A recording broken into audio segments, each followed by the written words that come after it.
والسلام علی اشرف الانبیاء والمرسلین رب اشرح لی صدری ویسر لی امری واحلل عقدۃ من لسانی یفقهوا قولی اللهم فقهنا في الدين اللهم فقهنا لما تحب وترضى اللهم الهمني رشدي واعصمني من شر نفسي اللهم انفعني بما علمتني وعلمني ما ينفعني وزدنا علما یا رب لك الحمد كما ينبغي لجلال وجهك العظيم سلطانك اللهم لك الحمد كله ولك الشكر كله اللهم لك الحمد كله ولك الشكر كله اللہ کا احسان ہے، اللہ سبحانہ وتعالیٰ کا لاکھ لاکھ شکر ہے کہ الحمدللہ ایک ایک اسٹیپ ہم آگے بڑھ رہے ہیں۔ اللہ سبحانہ وتعالیٰ ہم لوگوں کے سننے کو اور ہماری سمجھ اور ہماری عقلوں میں اضافہ عطا فرمائے اور ہمارے عملوں میں ڈال دے یا رب العالمین، آمین یا ارحم الراحمین۔ کل کے پارے میں ہم لوگوں نے جو پڑھا تھا سورہ بقرہ میں کہ ڈیٹیل سے انفاق فی سبیل اللہ، کہ اگر خرچ کرتے ہیں اللہ کی راہ میں ایک بالی کی مثال، ایک دانے کی مثال کہ اللہ تعالیٰ ایک دانے کے بدلے 700 بالی کی شکل میں اس کو واپس لوٹاتے ہیں، یعنی بڑھا چڑھا کر۔ لیکن کچھ ایسے اعمال ہیں کہ جس کے کرنے کی وجہ سے کیا ہے، وہ نیکیاں اور وہ اللہ تعالیٰ کی راہ میں خرچ کرنا وہ ضائع ہو جاتا ہے، جیسے احسان جتانا یا تکلیف دینا کسی کو مدد کرنے کے بعد، یا پھر یہ ہے کہ اس کو یعنی ریاکاری، دکھاوے کے لیے، شہرت کے لیے، ان ساری چیزوں سے بچنا چاہیے۔ انفاق کی سبیل اللہ کی آگے بہترین مثال بتائی جا رہی ہے، وہی چیز کنٹینیو ہو رہی ہے۔ اعوذ باللہ من الشیطان الرجیم، چوتھا پارہ اور سورہ آل عمران کنٹینیو ہے۔ اس کے بعد آگے چل کے انشاءاللہ آل عمران کے بعد سورہ نساء آئے گی۔ تو چوتھا پارہ بھی چوتھے پارے میں جو ہے سورہ آل عمران آگے بڑھاتے ہوئے، اعوذ باللہ من الشیطان الرجیم، لن تنالوا البر حتى تنفقوا مما تحبون وما تنفقوا من شيء فإن الله به علیم۔ تم کبھی بھلائی کو، نیکی کو نہیں پہنچ سکتے جب تک کہ اپنا محبوب مال خرچ نہ کرو، اور جو کچھ تم خرچ کرتے ہو اسے اللہ خوب جانتے ہیں۔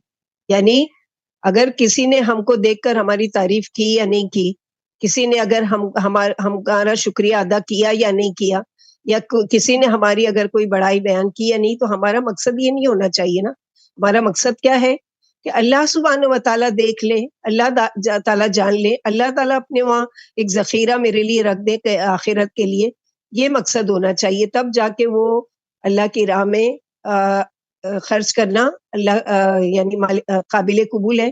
اس آیت میں اللہ کی راہ میں عمدہ مال خرچ کرنے کی تعریف، برا مال خرچ کرنے کی برائی ہے۔ آج دنیا میں پیارا مال خرچ کر کے کل کو آخرت میں شاندار مقام حاصل کر لیں گے۔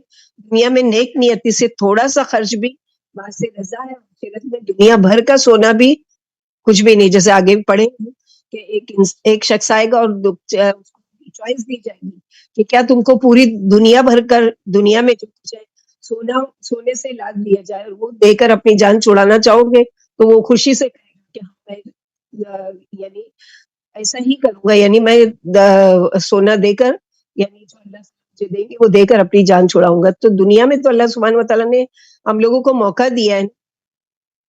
پھر یہ چیز بھی ہے کہ بر کہتے ہیں اپنی پسند کی کوئی چیز، ایک ہوتا ہے عام صدقہ، مگر کبھی ایسا خاص موقع آ جائے تو خاص مال بھی دینا چاہیے۔ جیسا کہ صحابہ کرام کے طریقے کو دیکھتے ہیں کہ اللہ کے نبی صلی اللہ علیہ وسلم کوئی آیت پڑھ کر سناتے تھے، فوراً کے فوراً لپک جاتے تھے اس پر عمل کرنے کے لیے۔ انس رضی اللہ عنہ فرماتے ہیں انصاریوں میں ابو طلحہ بڑے مالدار صحابی تھے، آپ کو اپنا باغ جو تھا بیرحا، جو مسجد نبوی کے سامنے تھا، بڑا پیارا تھا۔ اللہ کے رسول صلی اللہ علیہ وسلم بھی کبھی کبھی اس میں جا کر میٹھا پانی پیا کرتے تھے۔ جب یہ آیت اتری تو ابو طلحہ بولے، اے اللہ کے رسول صلی اللہ علیہ وسلم، یہ اللہ کا حکم ہے کہ اس کی راہ میں سب سے پیاری چیز خرچ کرو، مجھے اپنا یہ باغ بہت پیارا ہے، اسے اللہ کی راہ میں نیکی کی امید پر آخرت کے ذخیرے کے لیے صدقہ کرتا ہوں، آپ اسے جسے چاہے دے دیں۔ نبی صلی اللہ علیہ وسلم بہت خوش ہو گئے اور فرمایا واہ واہ، یعنی بہت خوب، اور یہ تو بڑے فائدے والا مال ہے، تمہارا مطلب سمجھ گیا، اسے اپنے عزیزوں، اچھا ایسا ہی کروں گا۔ پھر آپ نے اسے اپنے چچا زاد بھائیوں میں بانٹ دیا۔ یعنی ایک تو اللہ کی راہ میں خرچ کرنے کا ثواب، دوسرے قریبی رشتہ داروں کو دینے کا دوہرا ثواب ہے۔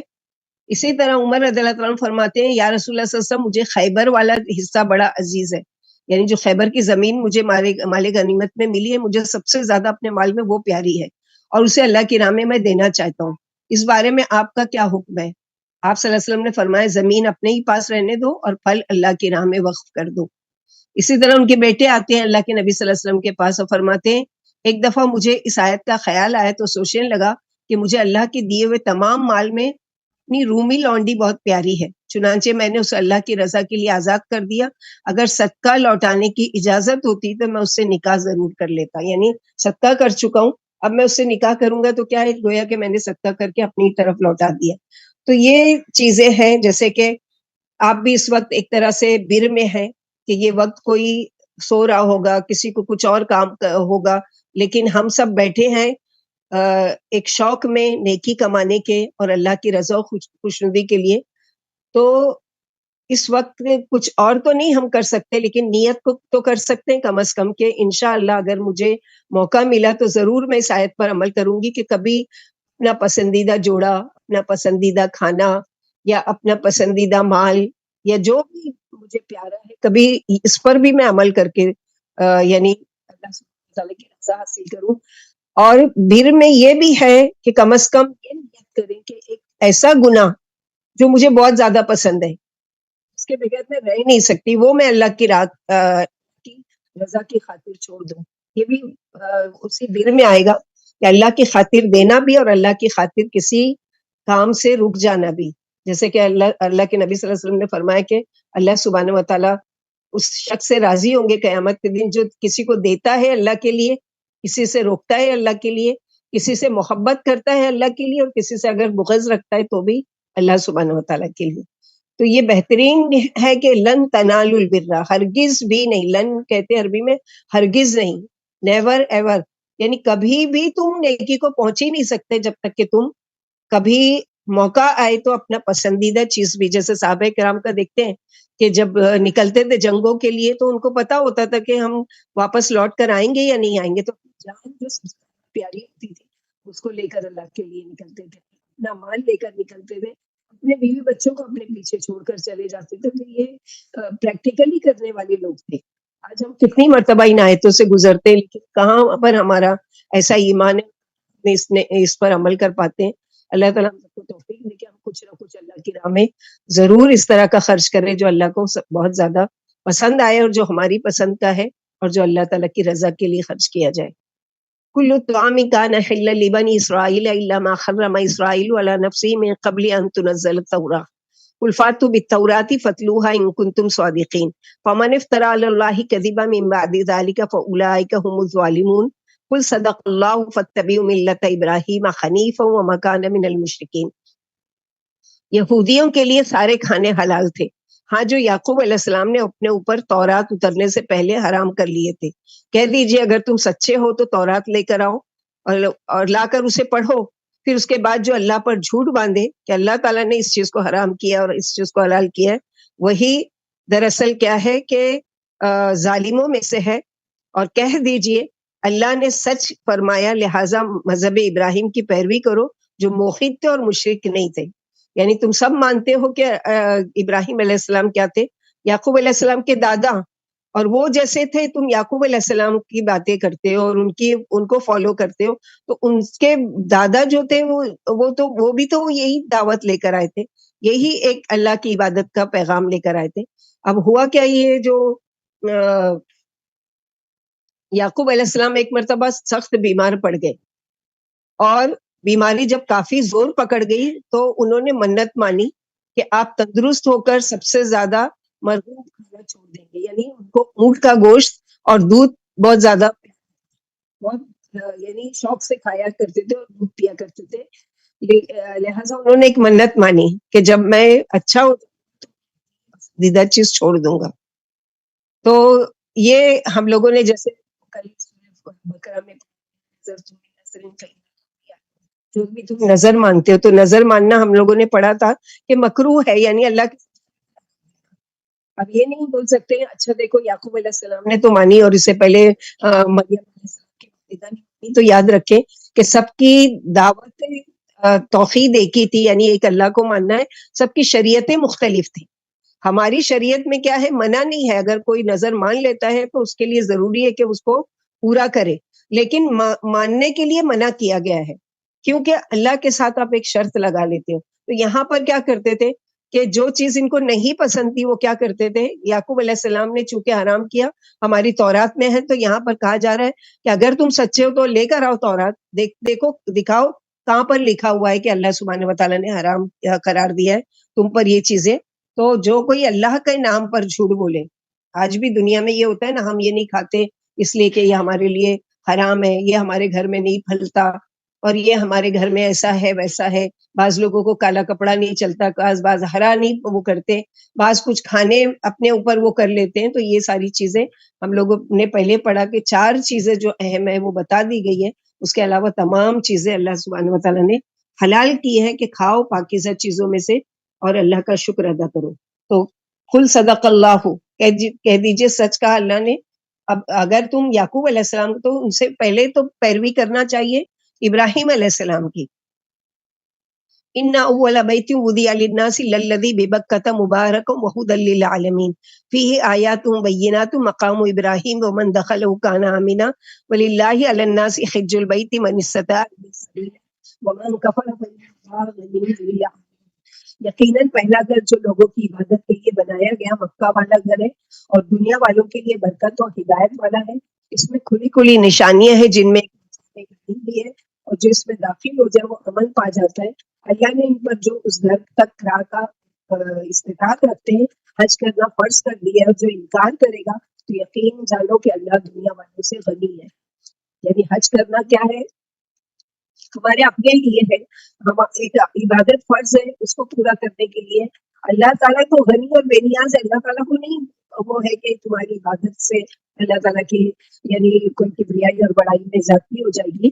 تو یہاں پر سب سے پہلے ان اول بیت وضع، یعنی سب سے پہلا گھر جو زمین پر بنا اللہ تعالیٰ کی عبادت کے لیے وہ کیا ہے کہ مکہ کا، جس کو یہاں پر بکہ کہا گیا ہے، اور بھی بہت سارے نام ہیں، دیکھتے ہیں ابھی۔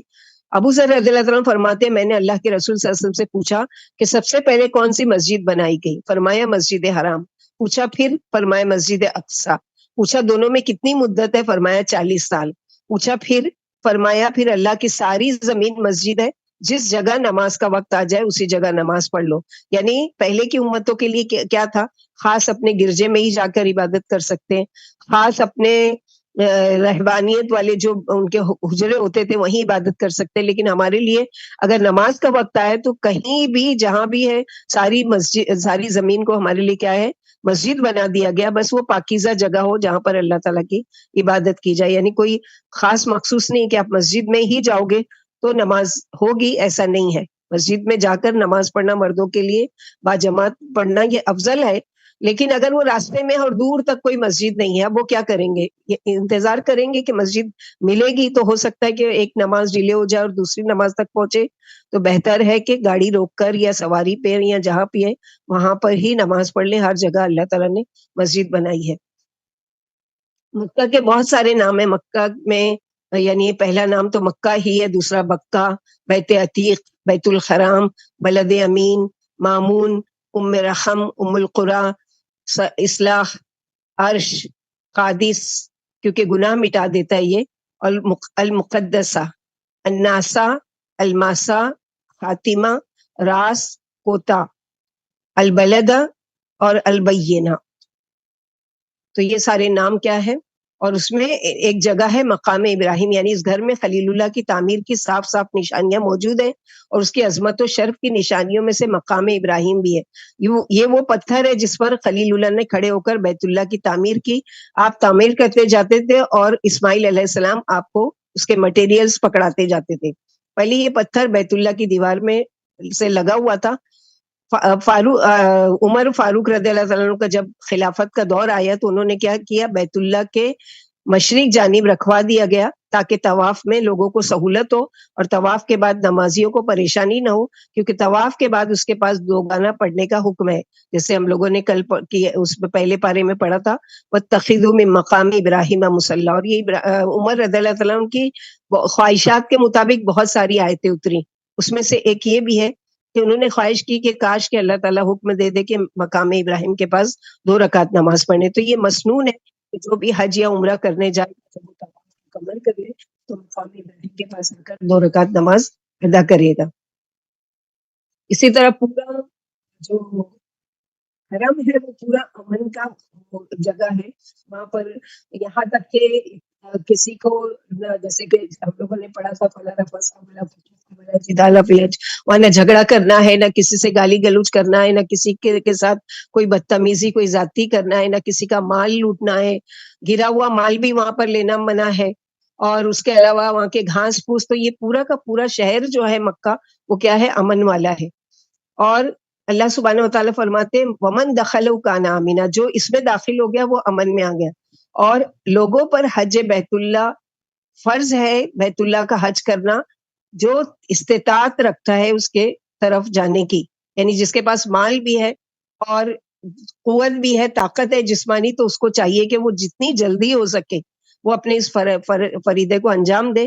اللہ کے رسول صلی اللہ علیہ وسلم نے اپنے خطبے میں فرمایا لوگوں تم پر حج فرض ہے، اور آپ نے فرمایا اگر میں یعنی تم پر فرض ہے اس لیے حج کرو. ایک شخص نے پوچھا یا رسول اللہ کیا حج ہر سال فرض ہے؟ آپ خاموش رہے. اس نے 3 بار یہی سوال کیا. پھر آپ صلی اللہ علیہ وسلم نے فرمایا اگر میں ہاں کر دیتا تو حج تم پر ہر سال فرض ہو جاتا ہے. ہر سال کا 1 مہینے کا روزہ رکھنا ہم پر فرض ہے نا، ویسے ہی کہہ دیتے آپ صلی اللہ علیہ وسلم تو ہر سال حج فرض ہو جاتا تو کتنا مشکل ہوتا. جو کبھی زندگی میں ایک مرتبہ جانے کے لیے سوچتے رہ جاتے ہیں حج کا سفر کہ کوشش کرنے کے باوجود نہیں تو ہر سال کہاں سے کر پاتی ہے. اور تمہاری طاقت سے باہر ہوتا. پھر فرمایا میری چھوڑی ہوئی بات نہ لاؤ، اور جب کسی بات سے روک دوں تو اس سے حد توفیق رک جایا کرو. ابن عمر رضی اللہ عنہ فرماتے ایک شخص نے اللہ کے رسول سے آ کر پوچھا یا رسول اللہ حاجی کون ہے؟ فرمایا بکھرے ہوئے بالوں والا اور میلے کچالے کپڑوں والا. پھر دوسرے شخص نے کھڑے ہو کر پوچھا یا رسول اللہ صلی اللہ علیہ وسلم کون سا حج افضل ہے؟ فرمایا جس میں کثرت سے لبیک کہی جائے اور قربانیاں کی جائے. پھر تیسرے شخص نے پوچھا یا رسول اللہ صلی اللہ علیہ وسلم سبیل کیا ہے؟ فرمایا کھانا اور سواری. جیسے اس سے پہلے کہ فإن خیر الزاد التقوی، کہ اے ایمان والو زیادہ راہ لے لیا کرو، یعنی تم کسی کے محتاج بن کر وہاں مت جاؤ، بلکہ کیا ہے کہ اتنا مال ہو تمہارے پاس کہ پورے راستے آنے اور جانے کا خرچ اٹھا سکو، اور پیچھے اپنے گھر والوں کو بھی مسکین بنا کر نہیں چھوڑ کے چلو میں حج پر جا رہا ہوں، باقی گھر والے پیچھے کسی بھی حال میں رہیں، ایسا نہیں ہے، بلکہ دونوں استطاعت ہونا چاہیے. اب جس کے پاس استطاعت تھی، مال تھا، جسمانی قوت تھی، اس کے باوجود بھی حج نہیں کرتا ہے تو اس کے لیے کیا ہے؟ اللہ کے رسول صلی اللہ علیہ وسلم نے فرمایا جو سفر کا حج اور سواری کا مقدور رکھنے کے باوجود، یعنی دونوں چیزیں اس کے پاس تھی، مال بھی تھا اور صحت بھی تھی، اس کے باوجود اگر وہ حج نہ کرے تو عجب نہیں ہے کہ وہ یہودی ہو کر مرے یا نصرانی ہو کر، کیونکہ حج فرض ہے، یعنی چوائس نہیں ہے. مالدار ہے، جسمانی قوت ہے، تو اس پر فرض ہو گیا ہے کہ وہ جتنی جلدی ہو سکے، بالغ ہوتے ہی اس پر فرض ہو گئی یہ عبادت، جیسے نماز فرض ہو گئی ویسے ہی اس پر روزے بھی اور ویسے ہی حج کرنا بھی. لیکن اگر مالی استطاعت ہے، بعض دفعہ ایسا بھی ہوتا ہے کہ لوگوں کے پاس مال ہے مگر جسمانی طاقت نہیں ہے، اب وہ کیا کرے؟ تو اس کو چاہیے کہ اپنے مال سے کسی کو اپنی جگہ بھیج کر حج بدل کر دے. اسی طرح اگر والدین میں سے یا قریبی رشتہ داروں میں سے کہ جن پر حج فرض ہو چکا، یعنی مال تھا اور جسمانی قوت تھی، بس ڈیلے کرتے رہے، ٹالتے رہے، یہاں تک کہ فوت ہو گئے، حج نہیں کیا، اب ان کی وراثت میں سے مال لے کے کسی سے حج بدل کروایا جائے گا، کیونکہ ان پر فرض عبادت تھی، ان کی پکڑ ہوگی اللہ کے وہاں کہ اگر ان کے پاس مال ہوتے ہوئے بھی انہوں نے حج نہیں کیا. تو اتنی سخت وعید ہے کہ فرض جو ہوتی ہے عبادت، اس میں اللہ سبحانہ و تعالیٰ کچھ آپشنز تو دیتے ہیں لیکن چوائس نہیں ہوتی ہے کہ کر لو گے تو ٹھیک ہے، نہیں کرو گے تو نہیں. اگر جو اس کی جو کنڈیشن ہے اس کے مطابق اگر تم ہو تو تم کو کیا ہے وہ چیز کرنا لازم ہے. قل یا اہل الکتاب لم تکفرون بآیات اللہ واللہ شہید علی ما تعملون قل یا اہل الکتاب لم تصدون عن سبیل اللہ من آمن تبغون عوجا وانتم شہداء وما اللہ بغافل عما تعملون.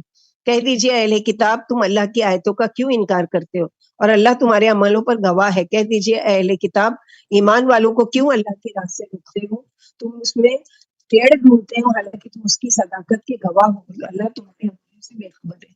جیسے پہلے پڑھ چکے اللہ تمہارے عملوں سے بے خبر نہیں ہے. جیسے پہلے پارے سے پڑھتے آئے کہ کس طرح سے یہ ہیلے بہانے کرتے تھے، یعنی سب کچھ جانتے تھے، ان کی کتابوں میں سب کھول کھول کر بیان کیا گیا، لیکن اس کے باوجود بھی یہ اس چیز کو کیوں نہیں مانتے تھے؟ محض تعصب کی وجہ سے. تو یہاں پر یہی کہ کیوں تم لوگوں کو روکتے ہو اللہ کے راستے میں آنے سے؟ خود تو نہیں آتے اور لوگوں کو بھی روکتے ہیں. اسی طرح مسجد حرام میں ایک رکعت نماز پڑھنے کا ثواب 1,00,000 کے برابر ہے. تو وہاں پر جائیں تو طواف جو ہے وہ نفل عمرہ اور حج کے علاوہ جو ہے نفل طواف بھی ہے، اس کے علاوہ نفل نمازیں بھی ہیں کہ ایک ایک رکعت کا 1,00,000 کا ثواب. یعنی پوری دنیا میں سب سے زیادہ جو نماز کا ثواب ہے وہ مسجد حرام میں 1,00,000 کا، اور مسجد نبوی میں ایک رکعت کا 1,000 کا ثواب ہے، اور بیت المقدس میں ایک رکعت نماز پڑھنے کا 500 کا ثواب ہے. تو ضرور کوشش کرنا چاہیے جو اللہ تعالیٰ وہاں پر سب کو لے جانے کی اللہ توفیق دے، سب کے سب جو بھی دل میں تڑپ رکھتے ہیں، شوق رکھتے ہیں، اللہ تعالیٰ ان کو ضرور وہاں تک پہنچائے اور حج بیت اللہ نصیب کرے. کیونکہ اللہ کے نبی صلی اللہ علیہ وسلم نے فرمایا کہ جو ایسا حج کرے کہ جس میں نہ اس نے کوئی جھگڑا کیا، نہ جدال کیا، نہ کسی کو کے ساتھ کوئی زیادتی کی، اور نہ اللہ کی کوئی نافرمانی کے کام کیا، تو وہ ایسا لوٹا جیسے کہ اپنی ماں کے پیٹ سے آج ہی پیدا ہوا ہے. آگے اللہ تعالیٰ فرماتے یا ایھا الذین آمنوا ان تطیعوا فریقا من الذین اوتوا الکتاب یردوکم بعد ایمانکم کافرین وکیف تکفرون وانتم تتلی علیکم آیات اللہ وفیکم رسولہ ومن یعتصم باللہ فقد ہدی الی صراط مستقیم. اے ایمان والو، اگر تم اہل کتاب کی ایک جماعت کا کہنا مان لو تو وہ تمہیں تمہارے ایمان کے بعد کفر میں لوٹا دیں گے. اور تم کیسے کفر کرتے ہو حالانکہ تمہیں اللہ کی آیتیں پڑھ کر سنائی جاتی ہیں اور تم میں اس کا رسول بھی موجود ہے جو اللہ کا دین مضبوط پکڑ لے اور سیدھی راہ پر پہنچا دیا گیا. یعنی جو سیدھے راستوں پر چلنا چاہتا ہے اس کو چاہیے کہ اللہ کی ومن یعتصم باللہ، جو اللہ کی رسی ہے اس کو مضبوطی سے تھام لے گا اور مضبوط پکڑ لے گا اللہ کے دین کو، تو پھر وہ سیدھے راستے کی طرف آ گیا.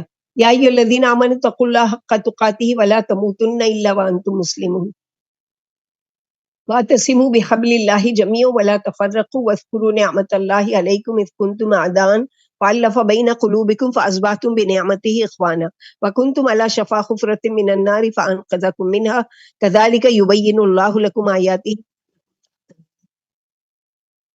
ایمان والے، اللہ سے ڈرنے کا جو حق ہے اسی طرح ڈر جاؤ اور حالت اسلام نہیں پر. جیسے یعقوب علیہ السلام کے بارے میں، یعقوب علیہ السلام کے پاس جب موت کا وقت اپنے بچوں کو بھی پوچھا کہ تم میرے بعد کس کی عبادت کرو گے، تو کہا کہ ہم آپ کے بعد ابا و اجداد کی اور آپ کے رب کی عبادت کریں گے. تو یہاں پر بھی فلا تموتن ہے، موت اس حال میں آئے کہ تم مسلمان ہو. تو ہمارے لیے بھی یہ ایک وہ ہے کہ ہم بھی یہی ہمیشہ دعا کریں کہ اللہم ارزقنا الاخلاص و حسن الختام، کہ حسن خاتمہ اور اخلاص کے ساتھ یعنی خالص دین پر رہتے ہوئے ہم کو موت ہے. وَاعْتَصِمُوا بِحَبْلِ اللَّهِ جَمِيعًا وَلَا تَفَرَّقُوا وَاذْكُرُوا نِعْمَتَ اللَّهِ عَلَيْكُمْ إِذْ كُنتُمْ أَعْدَاءً، اور سب کی سب مل کر اسی طرح اے ایمان والو اللہ سے ڈرنے کا جو حق اسی طرح ڈر جاؤ اور حالت اسلامی پر مرو. سب مل کر اللہ کی رسی کو مضبوطی سے پکڑ لو. کون سی اللہ کی رسی؟ قرآن کریم. کہ جو قرآن کو مضبوطی سے پکڑ لے گا یعنی قرآن کے فیصلے کو مان لے گا اور قرآن کے طریقے پر چلنے لگے گا، دراصل اس نے اللہ کی رسی کو مضبوطی سے تھام لیا. اور فرقوں میں مت بٹو اور اللہ کی نعمتوں کو یاد کرو. جب کہ تم آپس میں دشمن تھے اللہ نے تمہارے دلوں میں محبت پیدا کر دی، پھر تم اس کی مہربانی سے بھائی بھائی بن گئے اور تم آگ کے گھڑے کے کنارے پر تھے، اللہ نے اسے تمہیں بچا لیا. اسی طرح اللہ اپنی آیتیں تمہارے سامنے بیان کرتے ہیں تاکہ تم ہدایت پاؤ. اللہ کے رسول صلی اللہ علیہ وسلم نے وفات سے 3 دن پہلے فرمایا رب العالمین سے اچھے گمان ہی کی حالت میں موت آئے. اللہ نے فرمایا میں اپنے بندے کے گمان کے موافق ہوں، اگر وہ مجھ سے اچھا گمان رکھے تو اسی کے لیے اور برا گمان رکھے تو وہ بھی اسی کے لیے. یعنی انسان جیسا گمان رکھے گا ویسا ہی ہو جائے گا. تو ہم کو اپنے رب سے یہ امید رکھنا چاہیے کہ انشاءاللہ اچھا ہی معاملہ کریں گے، اور ہم جب کوشش کرتے ہیں دعا کرتے ہیں تو ہمارا بھی اللہ تعالیٰ کلمہ طیبہ پر کریں گے. ایک انصاری بیمار تھے، ایک مرتبہ اللہ کے رسول صلی اللہ علیہ وسلم ان کی عیادت کے لیے تشریف لائے. آپ نے انہیں حالت نظام میں پایا. پھر سلام کے بعد ان سے پوچھا تمہارا کیا حال ہے؟ بولے اچھا ہے، اللہ سے امید اور رحمت امیدوار اور رحمت ہوں، اور اپنے گناہوں سے بھی خوف زدہ ہوں. آپ نے فرمایا ایسے وقت یہ دونوں باتیں کسی بندے کے دل میں جمع نہیں ہوتی، مگر اللہ اسے اس کے گمان کے مطابق عطا فرما دیتے ہیں اور ڈر سے امن دے دیتے ہیں. یعنی تم کو جو خوف ہے اللہ تعالیٰ امن دے دیں گے، اور تم کو جو امید ہے کہ اللہ اپنی رحمت سے تمہارا خاتمہ ایمان پہ کریں گے، تو یقیناً اللہ سبحانہ و تعالیٰ تمہارے ساتھ یعنی ایسا کرنے پر قادر ہے. تو اللہ کی رسی کو مضبوطی سے تھامنا، یعنی قرآن کو، اور تفرقے میں نہیں پڑ جانا. جیسا کہ اللہ کے نبی صلی اللہ علیہ وسلم نے فرمایا کہ عمر فرماتے اہل کتاب 72 فرقوں میں پڑ گئے اور یہ امت 73 فرقوں میں بڑھ جائے گی. بجوز ایک فرقے کے سب فرقے جہنمی میں ہوں گے. پوچھا گیا ہے وہ کون سا؟ جس پر میں اور میرے صحابہ ہیں. انا جس پر میں اور میرے صحابہ کرام ہیں. تو اتحاد بھی ایک نعمت عظما ہے، کیونکہ پہلے جو اسلام لانے سے پہلے صحابہ کرام مشرکوں میں سے تھے، تو جہنم ان کے اوپر واجب ہو چکی تھی نا، لیکن اللہ نے ہدایت کی طرف ان کی رہنمائی کی، اور وہ یعنی اسلام لانے کے بعد اپنے آپ کو جہنم کی آگ سے بچانے مستحق ہو چکے تھے. تو یہاں پر اللہ سبحانہ وتعالیٰ اسی احسان کو کہ تم تو آگ کے گھڑے پر کنارے پر پہنچ چکے تھے، لیکن اللہ تعالیٰ نے اپنے فضل و کرم سے تم کو اسے بچا لیا. وَلْتَكُن مِّنكُمْ أُمَّةٌ يَدْعُونَ إِلَى الْخَيْرِ وَيَأْمُرُونَ بِالْمَعْرُوفِ وَيَنْهَوْنَ عَنِ الْمُنكَرِ وَأُولَٰئِكَ هُمُ الْمُفْلِحُونَ وَلَا تَكُونُوا كَالَّذِينَ تَفَرَّقُوا وَاخْتَلَفُوا مِن بَعْدِ مَا جَاءَهُمُ الْبَيِّنَاتُ وَأُولَٰئِكَ هُمُ الْعَادُونَ عَظِيمٌ. يَوْمَ تَبْيَضُّ وُجُوهٌ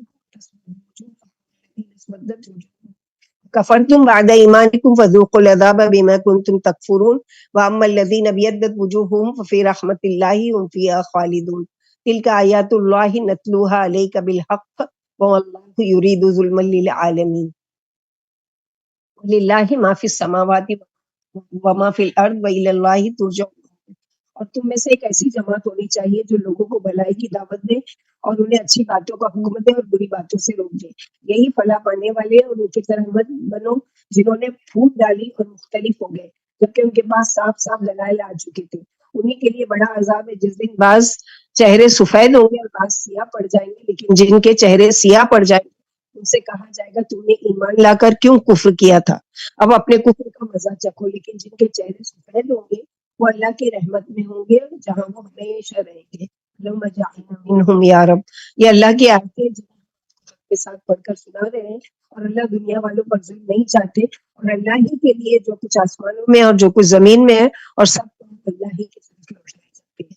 یعنی کچھ لوگ دعوت خیر ہی پر اپنی زندگی کر دیں گے اور لوگوں کو اچھی باتوں کی رغبت دیتے رہیں گے اور بری باتوں سے روکتے رہیں گے.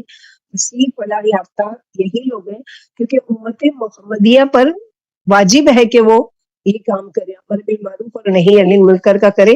آپ صلی اللہ علیہ وسلم نے اپنی زندگی میں اپنا مشن پورا کیا، اس کے بعد صحابہ کرام نے اپنی اپنی جو ان کے اوپر ذمہ داری تھی اس کو پورا کیا.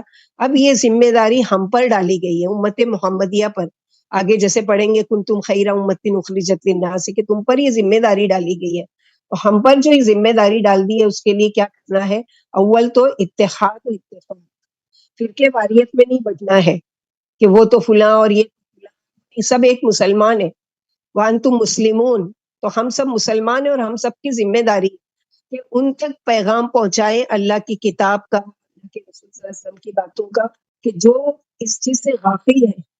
کیونکہ کل کو قیامت کے دن وہ ہم سے سوال کریں گے کہ تمہارے آس پاس ایسا بہت لوگ ایسے تھے کہ شرک اور بدعت میں مبتلا تھے، تم نے کتنی کوشش کی. تو کوشش ہمیں ضرور کرنا ہے، کامیابی اللہ سبحانہ وتعالیٰ کے اختیار میں ہے. جیسے کہ آگے بتایا کہ اس دن کچھ چہرے ایسے ہوں گے جو سفید چمک رہے ہوں گے، یعنی قیامت کے دن سنت پر عمل کرنے والی جماعت کے چہرے سفید اور روشن ہوں گے، اور بدعتیوں اور فرقہ پرستوں کے چہرے سیاہ ہوں گے. یہ بھی کہا گیا کہ کالے منہ والے منافق ہوں گے. پھر کالے چہرے سے پوچھا جائے گا تم ایمان لا کر کیوں کرتے ہیں، اور طرح طرح کے عذابوں کا مزہ چکھتے رہو. ہر روز ہر کافر کا منہ کالا کیا جائے گا، اور روشن چہروں والے اللہ کی مہربانی سے جنت میں ہوں گے، اور وہاں سے ایک لمحے کے لیے بھی ہٹنا نہیں چاہیے اور ہمیشہ فردوس کی بہاروں سے لطف اندوز ہوں گے اور رحمت سے جنت دے. تو ہم دیکھتے ہیں کہ کون سے ایسے عمل ہیں کہ جس کے کرنے کی وجہ سے جیسے سورۃ قیامت جب ہم پڑھیں گے تو اس میں ہے کہ وجوہ یومئذ مسفرہ ضاحکۃ مستبشرہ، کہ ہنستے خوشحال چہرے ہوں گے اور چہرے سے چمک رہے ہوں گے. تو ایسے کون سے کام کرے دنیا میں ہم کہ جس کی وجہ سے ہم کو بھی یہ سعادت ملے کہ ہم یعنی روشن چہرے والے ہوں اللہ سبحانہ و تعالیٰ کے یہاں. تو نمبر 1 کرنے کا کام کیا ہے کہ جیسے کہ آل عمران آیت نمبر 106 میں اللہ تعالیٰ فرماتے ہیں کہ قیامت کے دن نیکی کے کام کرنے والوں کے چہرے روشن اور سفید ہوں گے. تو نیکی کا مہینہ آ رہا ہے، سیل کا مہینہ آ رہا ہے، تو کوشش کرنا ہے کہ جتنی زیادہ سے زیادہ نیکیاں کر سکتے ہیں. کہ ہم چاہتے ہیں کہ قیامت کے دن ہم ہرگز نہیں چاہیں گے نا، دنیا میں بھی ہم نہیں چاہتے کہ ہمارے چہرے پر کوئی ذرا سا بھی داغ لگے تو کتنا ہم فکر مند ہوتے ہیں، کون سے کاسمیٹکس استعمال کریں، کیا کریں کہ جس کی وجہ سے یہ داغ اور یہ دھبا ہم سے دور ہو جائے. تو کہاں قیامت کے دن کہ وہ تو جو عذاب ہوگا وہ ہمیشگی والا ہوگا. تو اس سے بچنے کے لیے کیا کرنا ہے کہ دنیا میں جتنے موقع ملے کوشش کریں کہ ہر لمحہ نیکی کا کوئی نہ کوئی کام کرے تاکہ اللہ تعالیٰ خوش ہو اور اس دن ہمارے چہروں کو روشن کرے. دوسرا کام ہے وضو کو بہت اچھی طریقے سے کرنا. جیسے کہ صحابہ کرام کو آپ صلی اللہ علیہ وسلم نے فرمایا کہ آدم علیہ السلام سے لے کر میری امت تک قیامت کے لوگ سب ایک ساتھ کھڑے ہوں گے. تو صحابہ کرام کو بڑا تعجب ہوا، یا رسول اللہ صلی اللہ علیہ وسلم پھر آپ اپنی امت کو کیسے پہچانیں گے، یعنی ہمیں کیسے پہچانیں گے آپ اتنے لوگوں میں. تو آپ صلی اللہ علیہ وسلم نے فرمایا کہ تمہارے اعضاء جو ہیں وضو کے اعضاء، ہاتھ ہے، پیر ہے اور چہرہ ہے، تو یہ چمک رہے ہوں گے جس کی وجہ سے میں تم کو پہچان لوں گا کہ یہ میرے امتی ہیں. تو ہم کو کرنے کا کام کیا ہے کہ سنت کے طریقے پر وضو کرنا ہے. وضو کے لیے کوئی خاص دعا نہیں، جیسے کہ بہت مشکل میں لوگ ڈال دیتے ہیں یہ دعا پڑھو اور یہ دعا پڑھو اور اس کے ہاتھ دھوتے ہوئے یہ دعا، چہرہ دھوتے ہوئے یہ دعا، کچھ بھی نہیں ہے. اللہ کے نبی صلی اللہ علیہ وسلم کا سمپل طریقہ تھا. بسم اللہ کہہ کر، بسم اللہ الرحمن الرحیم بھی پورا نہیں پڑھتے تھے آپ، بسم اللہ بس، اور سیدھا ہاتھ دھوتے تھے. پھر ناک اور منہ میں ایک ساتھ پانی ڈالتے تھے، پھر پورا چہرہ دھوتے تھے، سر کا مسح کرتے تھے، کونیوں تک ہاتھ دھوتے تھے اور ٹخنوں تک پیر دھوتے تھے. اور اس کے بعد کی دعا ہے کہ اس کے بعد آپ صلی اللہ علیہ وسلم پڑھتے تھے اشہد ان لا الہ الا اللہ وحدہ لا شریک لہ واشہد ان محمد عبدہ ورسولہ اللہم اجعلنی من التوابین واجعلنی من المتطہرین سبحانک اللہم وبحمدک اشہد ان لا الہ الا انت استغفرک واتوب الیک. تو یہ سنت کا طریقہ ہے کہ یہ جو پڑھے گا، اس طرح کے وضو کرے گا، اس کے قیامت کے دن چہرے بھی روشن ہوں گے اور اس کے لیے آسمان کے دروازے کھول دیے جاتے ہیں. اور بعض روایت میں کہ جنت کے 8 دروازے کھول دیے جاتے ہیں اس کے لیے کہ جو سنت کے مطابق وضو کرتا ہے. تو ہم بھی کوشش کریں وضو میں کوتاہی نہیں کریں، بال کے برابر بھی وہ جلد بازی میں کچھ حصہ خشک ہے کچھ وہ ہے، بس جلدی جلدی پانی ڈال کے نہ اس طرح بھی کرنا ہے اور نہ اتنا پانی بہانا ہے، اسراف بھی نہیں کرنا ہے، بلکہ اعتدال کے مطابق. پھر تیسرا کام جو ہے سجدوں کے نشان جو چہروں پر ہوں گے، کثرت سے سجدہ کرنے والے جن کے چہروں پر نشان پڑ جاتے ہوں گے ان سے پہچانے جائیں گے اور ان کے چہرے اس دن سفید ہوں گے. چوتھا عمل کون سا ہے؟ آپ صلی اللہ علیہ وسلم یعنی آپ صلی اللہ علیہ وسلم نے فرمایا اللہ تعالیٰ اس شخص کے چہرے کو تر و تازہ رکھے جس نے میری بات جیسی سنی ویسے ہی دوسروں تک پہنچائی. یعنی آپ صلی اللہ علیہ وسلم نے فرمایا ہے پھر اپنی مرضی بیچ میں ڈال نہیں. آپ صلی اللہ علیہ وسلم نے کیا ہے، قال رسول اللہ صلی اللہ علیہ وسلم، جیسے الفاظ استعمال کیے بس ویسے ہی وہ کرنا ہے اپنی طرف سے. آپ مفہوم بیان کر سکتے ہیں کہ اس حدیث کا مطلب یہ ہے، اس طرح سے بیان کیے گئے، لیکن الفاظ جو بیان کریں گے وہ کیا ہے، اللہ کے رسول صلی اللہ علیہ وسلم کے ہی طریقے پر. پھر پانچویں چیز ہے اللہ کے لیے آپس میں محبت کرنے والوں کے چہرے اس دن روشن ہوں گے. اللہم اجعلنا منہم، اللہ ہم سب جو جمع ہیں جہاں تک ہماری آوازیں پہنچ رہی ہے، اللہ تعالیٰ ہم سب سے اللہ کے لیے محبت کرتے ہیں. اور یہ محبت ایسی ہے کہ قیامت کے دن ایسے لوگوں پر انبیاء اور شہداء بھی رش کر رہے ہوں گے، یعنی اتنے چہرے ان کے سفید اور چمکتے ہوئے ہوں گے. عرش عظیم کے سائے میں جگہ پانے کا ذریعہ اپنے قریبی رشتہ دار یعنی اتنے زیادہ ان کا اجر و ثواب ہے، ان کا حق تو ان سے ہم عام لوگوں سے بھی زیادہ ہے. لیکن جو خالص اللہ کے لیے ایک دوسرے سے ملتے ہیں، ایک دوسرے سے محبت کرتے ہیں، ایک دوسرے کو دیتے اور لیتے ہیں، ایک ساتھ بیٹھتے ہیں، تو ان کے لیے کیا ان کے چہرے کیا ہوں گے اس دن؟ روشن ہوں گے۔ پھر چھٹی چیز ہے اللہ کے راستے میں جان دینے والوں کی، یعنی کتنی بڑی خوشخبری ہے جو اللہ کی راہ میں اپنی جان اور مال سے وہ کرتے ہیں، تو اللہ سبحانہ و تعالیٰ ہم لوگوں کو ایسی تمام نیکیاں کرنے کی توفیق عطا فرمائے کہ جس کی وجہ سے قیامت کے دن ہمارے چہرے روشن ہو اور اللہ سبحانہ و تعالیٰ کے دیدار کی ہم کو اللہ تعالیٰ توفیق دے۔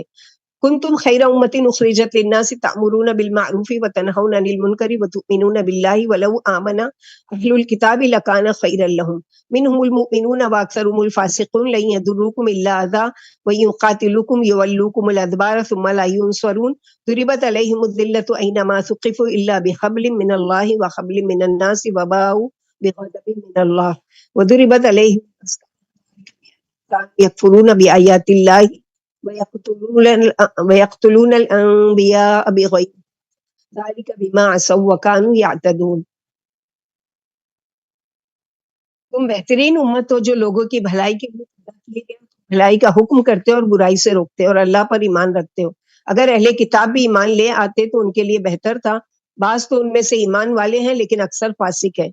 یہ تمہیں کبھی بھی نقصان نہیں پہنچا سکتے مگر تھوڑی سی ایذا کے ساتھ، اور اگر تم سے لڑیں گے تو پیٹھ موڑ کر چلے جائیں گے، پھر ان کی مدد نہیں کی جائے گی۔ یہ جہاں بھی پائے جائیں ان پر ذلت ڈال دی گئی ہے۔ یہ اور بات ہے کہ اللہ کی اور لوگوں کی ذمہ داری میں ہوں، یہ اللہ کا غصہ لے کر لوٹے اور ان پر افلاس ڈال دیا گیا، مفلسی ڈال دی گئی، اس لیے کہ یہ اللہ کی آیتوں کو نہیں مانتے تھے اور انبیاؤں کو ناحق شہید کر ڈالا کرتے تھے۔ یہ اس لیے کہ انہوں نے نافرمانی کی اور حد سے آگے بڑھ گئے۔ یعنی امت محمدیہ بہترین امت ہے۔ ابو ہریرہ رضی اللہ عنہ فرماتے یعنی تم لوگوں کے حق میں سب سے بہتر ہو کہ ان کے گلوں میں زنجیر جاتے ہیں پھر وہ دل سے مسلمان ہو جاتے ہیں۔ معلوم ہو کہ امت محمدیہ سے لوگوں کو فائدہ ہی ہوتا ہے، اسی وجہ سے فرمایا کہ تم لوگوں کو بھلائی کا حکم کرتے ہو اور برائی سے روکتے ہو اور اللہ پر ایمان رکھتے ہو، یعنی یہ کام ایمان والوں کے ہیں۔ درہ بنت ابی لہب فرماتی اللہ کے رسول صلی اللہ علیہ وسلم ایک مرتبہ عمر پر تھے، ایک آدمی نے کھڑے ہو کر آپ سے پوچھا کہ بہترین لوگ کون ہیں؟ فرمایا سب سے زیادہ پڑھنے والے، سب سے زیادہ اللہ سے ڈرنے والے، سب سے زیادہ بھلائی کرنے والے اور سب سے زیادہ برائی سے روکنے والے اور سب سے زیادہ صلہ رحمی کرنے والے۔ امت محمدیہ کو بہترین امت کا خطاب محض نبی صلی اللہ علیہ وسلم کی وجہ سے ملا کیونکہ آپ اشرف الانبیاء ہیں اور اللہ کے بہت زیادہ پیارے اور چہیتے ہیں۔ اللہ نے آپ کو ایک بڑی شریعت جامع دین عطا فرما کر بھیجا، اتنا جامع دین آپ سے پہلے کسی رسول کو نہیں ملا۔ آپ کی راہ اپنا کر تھوڑا سا عمل بھی وہ کام کر جاتا ہے جو دوسری راہوں کے مدت تک مشقت والے عمل کرنے سے بھی نہیں ہوتا۔ جیسے کہ اللہ کے رسول صلی اللہ علیہ وسلم نے فرمایا مجھے بعض چیزیں ایسی ملی ہیں جو کسی نبی کو نہیں ملی۔ ہم نے پوچھا یا رسول اللہ صلی اللہ علیہ وسلم وہ کیا ہے؟ فرمایا میری روب سے مدد کی گئی، مجھے زمین کے خزانوں کی کنجیاں دی گئی، میرا نام احمد رکھا گیا، میرے لیے مٹی پاک کر دی گئی اور میری امت بہترین امت قرار دی گئی۔ اور بہترین امت کی سب سے زیادہ جو قیامت کے دن ایک آنر ہوگا، ایک عزت ہوگی کہ سب سے آخر میں آنے والی یہ امت ہے ہم سب، لیکن اللہ کے فضل و کرم سے سب سے پہلے جنت میں داخل ہوں گے کیونکہ آپ صلی اللہ علیہ وسلم سب سے پہلے جنت کا دروازہ کھلائیں گے اور سب سے پہلے امت محمدیہ کو داخلے دیا جائے گا۔ اللہم اجعلنا منہم یا رب۔ لیسوا سواء من اہل الکتاب امۃ قائمۃ یتلون آیات اللہ آناء اللیل وهم یسجدون یؤمنون باللہ والیوم الآخر ویأمرون بالمعروف وینہون عن المنکر ویسارعون فی الخیرات واولئک من الصالحین وما يفعلوا من خير فلن يكفروه والله عليم بالمتقين ان الذين كفروا لن تغني عنهم اموالهم ولا اولادهم من الله شيئا واولئك اصحاب النار هم فيها خالدون مثل ما ينفقون في هذه الحياة الدنيا كمثل ريح فيها سر اصابت حرث قوم ظلموا انفسهم فاهلكته وما ظلمهم الله ولكن انفسهم يظلمون۔ اہل کتاب سب برابر نہیں ہیں، یعنی پیچھے کہا کہ ایسے لوگ ہیں جو اللہ کی بات نہیں مانتے اور اللہ کے رسول کو نہیں مانتے اور انبیاؤں کو قتل کرتے ہیں، ان پر ذلت و رسوائی، لیکن سب ایسے نہیں ہیں۔ یہ اللہ تعالیٰ کا زبردست انصاف ہے کہ جو بہترین عمل کرے گا اللہ تعالیٰ اس کی قدردانی کرتے ہیں۔ تو یہاں پر بتائے جا رہے کہ سب ایسے نہیں ہیں اہل کتاب، بلکہ ان میں سے ایک گروہ سیدھی راہ پر بھی قائم ہے جو رات کی گھڑیوں میں اللہ کی آیتیں پڑھتے ہیں اور سجدے کرتے ہیں اور اللہ بھلائیوں کا حکم کرتے ہیں اور برائیوں سے روکتے ہیں۔ ہیں، یہی نیکی بخشتے ہیں. یہ جو بھی نیکی کریں گے وہ ہرگز ہرگز نہیں مٹائی جائے گی. اور اللہ پر جانتے ہیں، یقین مانو اللہ کے عذاب سے کافروں کو نہ ان کا مال کچھ کام آئے گا اور نہ ان کی اولاد. وہ جہنمی ہے جس میں وہ ہمیشہ رہیں گے. یہ کافر اس دنیاوی زندگی میں جو کچھ کرتے رہے ہیں اس کی مثال ایک پالے والی ہوا کسی ہے جو ظالموں کی کھیتی سے گزرے اور جلا کر راکھ کر ڈالے. اللہ نے ان پر ظلم نہیں کیا، کیا یہ خود ہی اپنے اوپر ظلم کرتے ہیں. یہ آیتیں علماء اہل کتاب کے بارے میں جو مسلمان ہو گئے تھے اتری، جیسے عبداللہ بن سلام، اسد بن عبید، صعلبہ بن شعبہ وغیرہ. یعنی کافر اہل کتاب اور مومن اہل کتاب برابر نہیں ہے، کیونکہ مومن اہل کتاب اللہ کے حکم کے تابع دار اور شریعت محمدیہ کے پیروکار سیدھی راہ پر ہے، اور یعنی سیدھی راہ پر قائم رہنے والی جماعت ان کی علم ہے کہ راتوں کو اٹھ کر نمازیں پڑھتے ہیں، گھنٹوں تہجد میں مصروف رہتے ہیں اور نمازوں میں قرآن کی تلاوت کرتے ہیں. تو تہجد کی نماز جو فرض نماز کے بعد افضل نماز ہے، ہمارے لیے بھی چاہیے کہ ہم رمضان کی ٹریننگ کے لیے ابھی سے اس کی عادت ڈالیں کہ نماز سے فجر کی نماز سے آدھا گھنٹہ پہلے اٹھ جائے، یا 10 منٹ 15 منٹ جتنی بھی استطاعت ہو. کیونکہ جیسے کہ کس قدر تم پہ گرا صبح کی بیداری ہے، ہم سے ہے پیار کہاں، ہاں نیند تمہیں پیاری ہے. یعنی اگر لن تنالوا البر میں یہ بھی ہے نا کہ رات کو بہت اچھی میٹھی نیند آ رہی ہے، دل چاہ رہا ہے اور بھی سو جائے، لیکن اللہ کی خاطر اٹھ جائے. یہ بھی ہے کہ اپنی پسندیدہ چیز اللہ کے لیے نیند جو ہے اس کو قربان کرنا. اور ہمارے لیے آسان ہے لیکن مشکل بھی ہے کہ بہت سے لوگ یہ نہیں کر پاتے. لیکن اللہ سے اگر دعا کریں، کوشش کریں، اپنی عادت میں شامل کر لیں، کیونکہ رمضان میں تو ویسے بھی اٹھیں گے ہی سحری کے لیے، تو ابھی سے اس کی پریکٹس کیوں نہیں کریں کہ رمضان کے ویلکم کے لیے، رمضان کے استقبال کے لیے ابھی سے میں 2 رکعت 4 رکعت جو بھی میں اللہ تعالیٰ توفیق دے میں اٹھ کر ضرور اس کو ادا کروں. کیونکہ اللہ کے نبی صلی اللہ علیہ وسلم نے فرمایا کہ فرض نماز کے فوراً بعد جو افضل نماز ہے وہ کیا ہے؟ تہجد کی نماز ہے. یا ایھا الذین آمنوا لا تتخذوا بطانة من دونکم لا یألونکم خبالا ودوا ما عنتم قد بدت البغضاء من افواہہم وما تخفی صدورہم اکبر قد بینا لکم الآیات ان کنتم تعقلون. ہاں انتم اولئک تحبونہم ولا یحبونکم وتؤمنون بالکتاب کلہ واذا لقوکم قالوا آمنا واذا خلوا ادوا علیکم الانامل من الغیظ قل موتوا بغیظکم ان اللہ علیم بذات الصدور ان تمسسکم حسنۃ تسؤہم وان تصبکم سیئۃ یفرحوا بها وان تصبروا وتتقوا لا یضرکم کیدہم شیئا ان اللہ بما یعملون محیط. اے ایمان والو، اپنے غیر کو اپنا رازدار نہ بناؤ، وہ تمہیں دھوکہ دینے میں کوئی کسر اٹھا کر نہیں رکھتے، تمہاری تکلیفوں کے آرزومند رہتے ہیں، تمہاری دشمنی ان کی زبانوں سے نکل پڑتی ہے اور جو ان کے دلوں میں پوشیدہ ہے وہ اس سے بھی زیادہ ہے.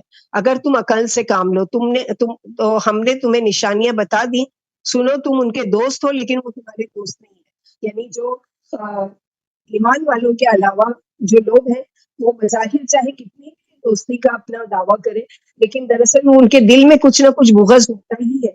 تو ان سے دلی دوستی یہاں پر کرنے کے لیے منع کیا گیا کہ تم تو ان سے دوستی رکھنا چاہتے ہو لیکن وہ تمہارے دوست نہیں ہے، اور تم سب کتاب مانتے ہو مگر وہ تمہاری کتابوں کو نہیں مانتے ہیں. یہ جب تم سے ملتے ہیں تو کہتے ہیں کہ ہم بھی مسلمان ہیں، اور جب تنہا ہوتے ہیں تو تم پر مارے غصے کی اپنی انگلیاں چلاتے ہیں. منافقوں کے لیے یہ کہا جا رہا ہے جو اپنے آپ کہتے ہیں. تو یہاں پر اسی کے لیے کہہ دیجیے اپنے غصے میں مر جاؤ، دلوں کی باتیں اللہ خوب جانتے ہیں. اگر تمہیں کوئی اچھائی مل جاتی ہے تو انہیں ناگوار گزرتی، یعنی جنگ میں گیا، مالی غنیمت ملا اور کامیابی ہوئی تو ان کو بہت برا لگتا تھا. اور اگر تم کسی برائی میں پھنس جاؤ تو اس سے خوش ہوتے ہیں. جنگ گئے، وہاں جانے گئی، شہید کیے گئے اور مال بھی چلا گیا اور کر بھی آئے تو ان کو بڑی خوشی ہوتی تھی اس چیز سے.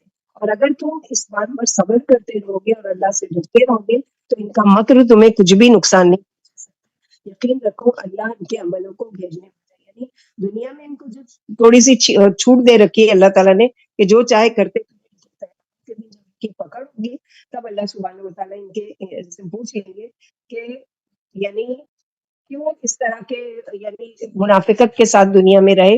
اور منافقوں کے لیے ابھی آگے سننے جا رہے ہیں کہ مشرکوں سے بھی زیادہ ان کی بڑی سزا، یعنی مندر کے اسفلی من النار، یعنی جہنم کے سب سے نچلے درجے میں ہوں گے. وَإِذْ غَدَوْتَ مِنْ أَهْلِكَ تُبَوِّئُ الْمُؤْمِنِينَ مَقَاعِدَ لِلْقِتَالِ وَاللَّهُ سَمِيعٌ عَلِيمٌ. اذ ہمت طائفتان منکم ان تفشلا واللہ ولیہما وعلی اللہ فلیتوکل المؤمنون ولقد نصرکم اللہ ببدر وانتم اذلہ فاتقوا اللہ لعلکم تشکرون. اور جب آپ صبح صبح اپنے گھر سے نکل کر جنگ کے لیے مومنوں کی صفے درست فرمانے لگے، اور اللہ خوب سننے اور خوب جاننے والے ہیں، جب تم میں سے دو فرقوں نے پھسل جانے کا ارادہ کیا، حالانکہ اللہ ان کا مددگار ہے اور مومنوں کو اللہ ہی پر بھروسہ ہونا چاہیے. واقعی اللہ نے بدر کے موقع پر تمہاری مدد فرمائی، حالانکہ تم تھے، لہٰذا اللہ سے ڈرتے رہو تاکہ شکر ہو جائے. یہاں اس آیت میں جو واقعہ بیان ہوا سے جنگ احد مراد ہے. جنگ احد کا واقعہ 11 یا 15 شوال سن 3 ہجری کو پیش آیا. اور کیوں پیش آیا؟ کیونکہ اس سے پہلے سن 2 ہجری میں 17 رمضان کو جنگ بدر ہو چکی تھی، جس میں مسلمانوں کی تعداد بہت کم تھی اور مشرکوں کی اس سے ڈبل تھی. جیسے دیکھا نا ہم نے کل کے اس میں کہ 313 ان کی تعداد تھی مسلمانوں کی، اور ہتھیار بھی نہیں تھے ان کے پاس، سواریاں بھی نہیں تھی، مال بھی نہیں تھا. لیکن اس کے مقابلے میں جو مشرکوں کی جماعت تھی وہ 1000 کا لشکر، یعنی پورے اسلحہ کے سے لیس اور پورے مال کے ساتھ بڑے تکبر اور گھمنڈ سے آئے تھے. اللہ سبحانہ و تعالیٰ نے اس چھوٹی سی جماعت کی ایسی مدد بھیجی فرشتوں کے ذریعے سے کہ اس میں مشرکین مکہ کے 70 جو سردار تھے وہ مارے گئے اور 70 قید کر دیے گئے. اب یہ جو تھے مشرک جب پلٹے ہیں جو بچے ہوئے تو ان کو بڑا غصہ آیا کہ اب ہم ضرور بدلہ لے کر رہیں گے اپنی اس ہار کا، کہ ہمارے بڑے بڑے سردار، اسی میں ابو جہل بھی مارا گیا تھا، تو ہم بدلہ لے کر رہیں گے. تو ان لوگوں نے 1 سال کے بعد تیاری کی. تو یہاں پر اسی کی تیاری کا ہے کہ اللہ سبحانہ و تعالیٰ یہاں پر بتا رہے ہیں کہ تم میں سے کچھ جماعت اذ ہمت طائفتان منکم ان تفشلا واللہ ولیہما. اب ہوا کیا کہ آپ صلی اللہ علیہ وسلم نے جب جنگ کے لیے سب کو وہ کیا تو کل 50 تیر انداز تھے. آپ نے انہیں تاکید کر دی، یعنی ایک ٹیلے پر کی کہ پہاڑی پر چڑھ جاؤ اور دیکھتے رہو کہ دشمن پہاڑی کے پیچھے سے آنے نہیں پائی، یعنی وہ راستہ بند کر دو، اور 50 لوگوں کو وہاں پر کھڑا کر دیا کہ پیچھے سے دشمن کو روکنا آنے سے، ان پر تیر اندازی کر کے آنے نہیں دینا میدان کی طرف، نہیں تو اور خبردار تمہارے گھوڑے ہمارے پاس نہ آنے پائے، اپنی جگہ پر جمے رہو خواہ ہمیں فتح ہو یا شکست ہو. خبردار اپنا فرض مت بھولنا، اپنی جگہ سے نہیں ہٹنا، خواہ ہمیں پرندے اچک کر لے، یعنی ہماری بوٹی بوٹی بھی وہ کر دی جائے، جب تک کا حکم نہیں ملے تم کو تم وہاں سے نہیں ہلنا. پوری ذرا پہنی سر اور علم بردار مصعب ابن عمیر کو خبر فرمایا جو بنی عبدالدار کے خاندان کے تھے. احد کے موقع پر بعض بچوں کو تو لڑائی کی اجازت دے دی گئی مگر بعض کو نہیں دی گئی. دو فرمایا جو بنی عبدالدار کے خاندان تھے، یعنی اس طرح سے آپ نے وہ کیا. لیکن جو وہاں پر جب جنگ جیت لی گئی سے اور مشرکین مکہ چھوڑ کر بھاگ گئے تو کچھ صحابہ وہ 50 میں سے نکل کر آئے کہ اب تو جنگ جیت لیے ہیں، اب یہاں کھڑے رہنے کی کیا ضرورت ہے. باقی کے لوگوں نے ان کو منع کیا کہ اللہ کے رسول صلی اللہ علیہ وسلم نے کیا کہا تھا کہ ہماری بوٹی بوٹی بھی کر دی جائے تب بھی تم لوگ حکم جب تک نہیں ملے گا یہاں سے ہلو گے نہیں. اور کچھ لوگوں نے یہاں پر جو بتایا کہ 2 جماعتوں میں انتفشلا کے آپس میں وہ ہو گئی، آدھے لوگ اس طرف آ گئے، آدھے لوگ جمے رہے کہ نہیں اللہ کے رسول صلی اللہ علیہ وسلم نے. اب مشرکین مکہ میں سے خالد بن ولید جو سپہ سالار تھے وہ بہت زیادہ جنگ کے ماہر تھے. انہوں نے جب دیکھا کہ وہ جگہ خالی ہو گئی ہے تو انہوں نے پیچھے سے جا کر حملہ کیا مسلمانوں پر، اور جو باقی کے لوگ بچے تھے ان کو یعنی شہید کر دیا اور میدان میں آ چکے. اس طرح سے جیتی ہوئی جنگ ہار دے گئی. تو یہاں پر اسی کا ہے استقول للمؤمنین لن یکفیکم ان یمدکم ربکم بثلاث آلاف من الملائکۃ منزلین بلا ان تصبروا وتتقوا ویاتکم من فورهم هذا یمدکم ربکم بخمسۃ آلاف من الملائکۃ مسومین وما جعلہ اللہ الا بشریٰ لکم ولتطمئن قلوبکم بہ وما النصر الا من عند اللہ العزیز الحکیم ليقطع طرفا من الذين كفروا او يكبتهم فينقلبوا خائبين ليس لك من الامر شيء او يتوب عليهم او يعذبهم فانهم ظالمون ولله ما في السماوات وما في الارض يغفر لمن يشاء ويعذب من يشاء واللہ غفور الرحیم. جب آپ مومنوں سے فرما رہے تھے کہ کیا تمہیں یہ کافی نہیں کہ تمہارا رب آسمان سے اترنے والے 3000 فرشتوں سے تمہاری مدد فرمائے، کیونکہ مشرکین مکہ اس وقت احد کی جنگ میں 3000 کا لشکر لے کر آئے تھے اور صحابہ کرام کی تعداد کتنی تھی؟ 1000. اس میں سے بھی 300 رئیس المنافقین جو تھا عبداللہ بن ابی، وہ اپنے ساتھیوں کو لے کر نکل گیا کہ چونکہ آپ نے ہماری بات نہیں مانی کہ ہم نے رائے دی تھی کہ آپ مدینے میں جنگ کیجیے، آپ نے نہیں مانی اور آپ مدینے سے باہر نکل کر جنگ کر رہے ہیں، تو ہم اپنے ساتھیوں کو لے کے جا رہے ہیں. تو وہاں کمزور پڑ گئے. تو اللہ تعالیٰ یہاں فرما رہے کہ اللہ تعالیٰ مدد کریں گے. کیوں نہیں؟ اگر تم صبر کرتے رہو، ڈرتے رہو اور دشمن پورے جوش و خروش سے آئے تو تمہارا رب 5,000 سدائے ہوئے گھوڑوں پر سوار فرشتوں سے تمہاری مدد فرمائیں گے. یہ تو اللہ نے تمہیں خوشی سنائی تاکہ اس سے تمہارے دل مطمئن ہو جائے. اور مدد اللہ ہی کی طرف سے ہے جو سب پر غالب اور بڑی حکمت والے ہیں، تاکہ کافروں کی ایک جماعت کو ہلاک کر ڈالے یا انہیں ذلیل فرمائے اور وہ ناکام لوٹ جائے. اس معاملے میں آپ کا کچھ اختیار نہیں، یا تو اللہ انہیں توبہ کی توفیق دے یا سزا دے، کیونکہ وہ ظالم اور جو کچھ آسمان اور زمین میں اللہ ہی کا ہے، اور اللہ بڑے بخشنے والے اور انتہائی مہربان ہے. تو جنگ بدر کے موقع پر اللہ نے مسلمانوں کی خصوصی مدد فرمائی تھی. اسی کا یہاں بیان ہے کہ فرشتے جنگ بدر میں شامل ہوئے. بدر کے دن مسلمانوں کو خبر ملی کہ یعنی اللہ سبحانہ و تعالیٰ نے، اور بعض صحابہ کرام نے کہا کہ ہم نے دیکھا ہے واقعی کہ جو فرشتوں کے ہاتھوں مارے گئے تھے مشرکین مکہ، ان کے چہروں پر باقاعدہ جیسے جلنے کے نشان، یعنی جیسے کوئی تلوار ایسی استعمال کی گئی یا نیزہ ایسا جو جلانے والا تھا. تو اس طرح سے ان لوگوں نے دیکھا اور اللہ سبحانہ وتعالیٰ نے مدد بھیجی. تو یہاں پر وہی تسلی کہ کیا جب تم تھوڑی تعداد میں تھے تو تمہاری اللہ تعالیٰ نے فرشتوں کے ذریعے مدد نہیں بھیجی؟ ایسے ہی تم صبر سے اگر جڑے رہو گے اور جمے رہو گے تو اللہ تعالیٰ 5,000 فرشتوں سے بھی مدد بھیجنے پر قادر ہے. اور اللہ سبحانہ و تعالیٰ کو تو فرشتوں کی بھی ضرورت نہیں. اللہ تعالیٰ کے کام تو کن سے ہو سکتے ہیں، لیکن چونکہ تم کو شہادت کا مرتبہ دینا چاہتے ہیں، تم سے کام لے کر تمہارے اجر و ثواب اور درجات کو اللہ تعالیٰ بڑھانا چاہتے ہیں، اس لیے تم کو یہ موقع دیتے ہیں. یا ایھا الذین آمنوا لا تاکلوا الربا ضعفا مضاعفا واتقوا اللہ لعلکم تفلحون واتقوا النار التي اعدت للکافرین واطیعوا اللہ والرسول لعلکم ترحمون وسارعوا الی مغفرۃ من ربکم وجنۃ عرضها السماوات والارض اعدت للمتقین الذین ينفقون في السراء والضراء والكاظمین الغیظ والعافین عن الناس واللہ يحب المحسنین والذین اذا فعلوا فاحشة أو ظلموا أنفسهم وذكروا الله فاستغفروا لذنوبهم ومن يغفر الذنوب إلا الله ولم يصروا على ما فعلوا وهم يعلمون أولئك جزاؤهم مغفرة من ربهم وجنات تجري من تحتها الأنهار خالدين فيها ونعم أجر العاملين. کل بھی سود کی آیتوں کے بارے میں پڑھ چکے، تو یہاں پر یہ اے ایمان والو کئی حصہ بڑھا چڑھا کر سود نہ کھاؤ اور اللہ سے ڈر جاؤ تاکہ فلاح پاؤ، اور اس آگ سے ڈر جاؤ جو کافروں کے لیے تیار کی گئی ہے، اور اللہ کی اور اس کے رسول کی اطاعت کرو تاکہ تم پر رحم کیا جائے، اور اپنے رب کی بخشش اور اس جنت کی طرف دوڑو جس کا عرض آسمانوں اور زمین کے برابر ہے، جو پرہیزگاروں کے لیے تیار کی گئی ہے، جو فراخی، تنگی اور خوشی ہر حال میں خرچ کرتے ہیں اور غصے کو پی جاتے ہیں اور لوگوں کو معاف کر دیتے ہیں، اور اللہ مخلصوں کو محبوب رکھتے ہیں. اور جب وہ بے حیائی کر گزرے اور اپنے اوپر ظلم کر بیٹھے تو انہیں فوراً اللہ یاد آ جاتے ہیں اور اپنے گناہوں پر استغفار کرنے لگتے ہیں. اور اللہ کے سوا کون ہے جو گناہوں کو بخش سکتے ہیں؟ اور وہ جانتے بوجھتے اپنے برے کاموں پر اڑے نہیں رہتے. انہی کی جزا ان کے رب کے پاس والی بخشش ہے، اور وہ بہشتیں ہیں جن کے نیچے نہریں جاری ہیں جہاں وہ ہمیشہ رہیں گے، اور نیک عمل والوں کا کتنا بہترین بدلہ ہے.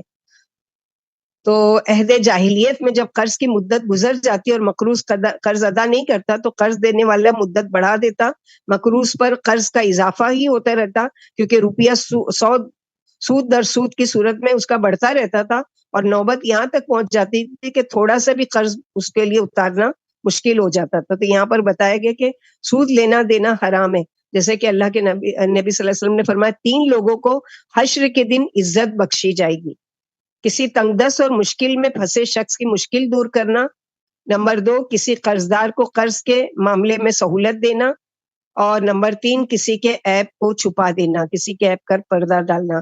جیسے قال رسول اللہ صلی اللہ علیہ وسلم من ستر مسلمن سترہ اللہ فی الدنیا والآخرہ، جو کسی کے عیب پر پردہ ڈالتا ہے اللہ تعالیٰ دنیا اور آخرت میں، یعنی صرف دنیا میں ہی نہیں بلکہ دنیا اور آخرت دونوں جہاں میں اس کے عیبوں پر پردہ ڈالیں گے.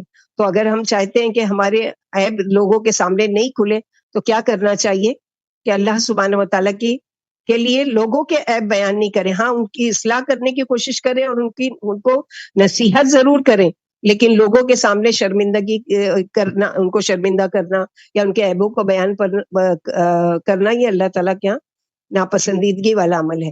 یعنی جنتی ہر حال میں ساری الی مغفرت من ربکم، جنتی ہر حال میں خواہ خوش ہو یا مغموم، تندرست ہو یا بیمار، مالدار ہو یا نادار، ہر حال میں وہ اللہ کے راہ میں خرچ کرتے ہیں اور ہر قسم کی نیکیوں پر اپنا مال صرف کرتے رہتے ہیں، غصے کو پی جاتے ہیں، لوگوں کی برائیوں اور زیادتیوں کو معاف کر دیتے ہیں. حسین بن رضی اللہ تعالیٰ عنہ حسین رضی اللہ تعالیٰ عنہ کا، حسین بن علی رضی اللہ تعالیٰ عنہ کا واقعہ آتا ہے کہ ایک مرتبہ ان کی لونڈی جو تھی، سردی کے دن تھے تو وہ ان کو پانی لوٹے سے ڈال کر دے رہی تھی، گرم پانی. تو پانی زیادہ تیز تھا، ان کے ہاتھ پر جیسے بولتے نا جل گیا. تو بڑے غصے سے ان کو دیکھا، یعنی اپنی لونڈی کو دیکھا. تو وہ قرآن پڑھنے والی تھی، ظاہر ہے کہ اچھے لوگوں کی صحبت میں رہنے والی، تو کیا کہتی ہے کہ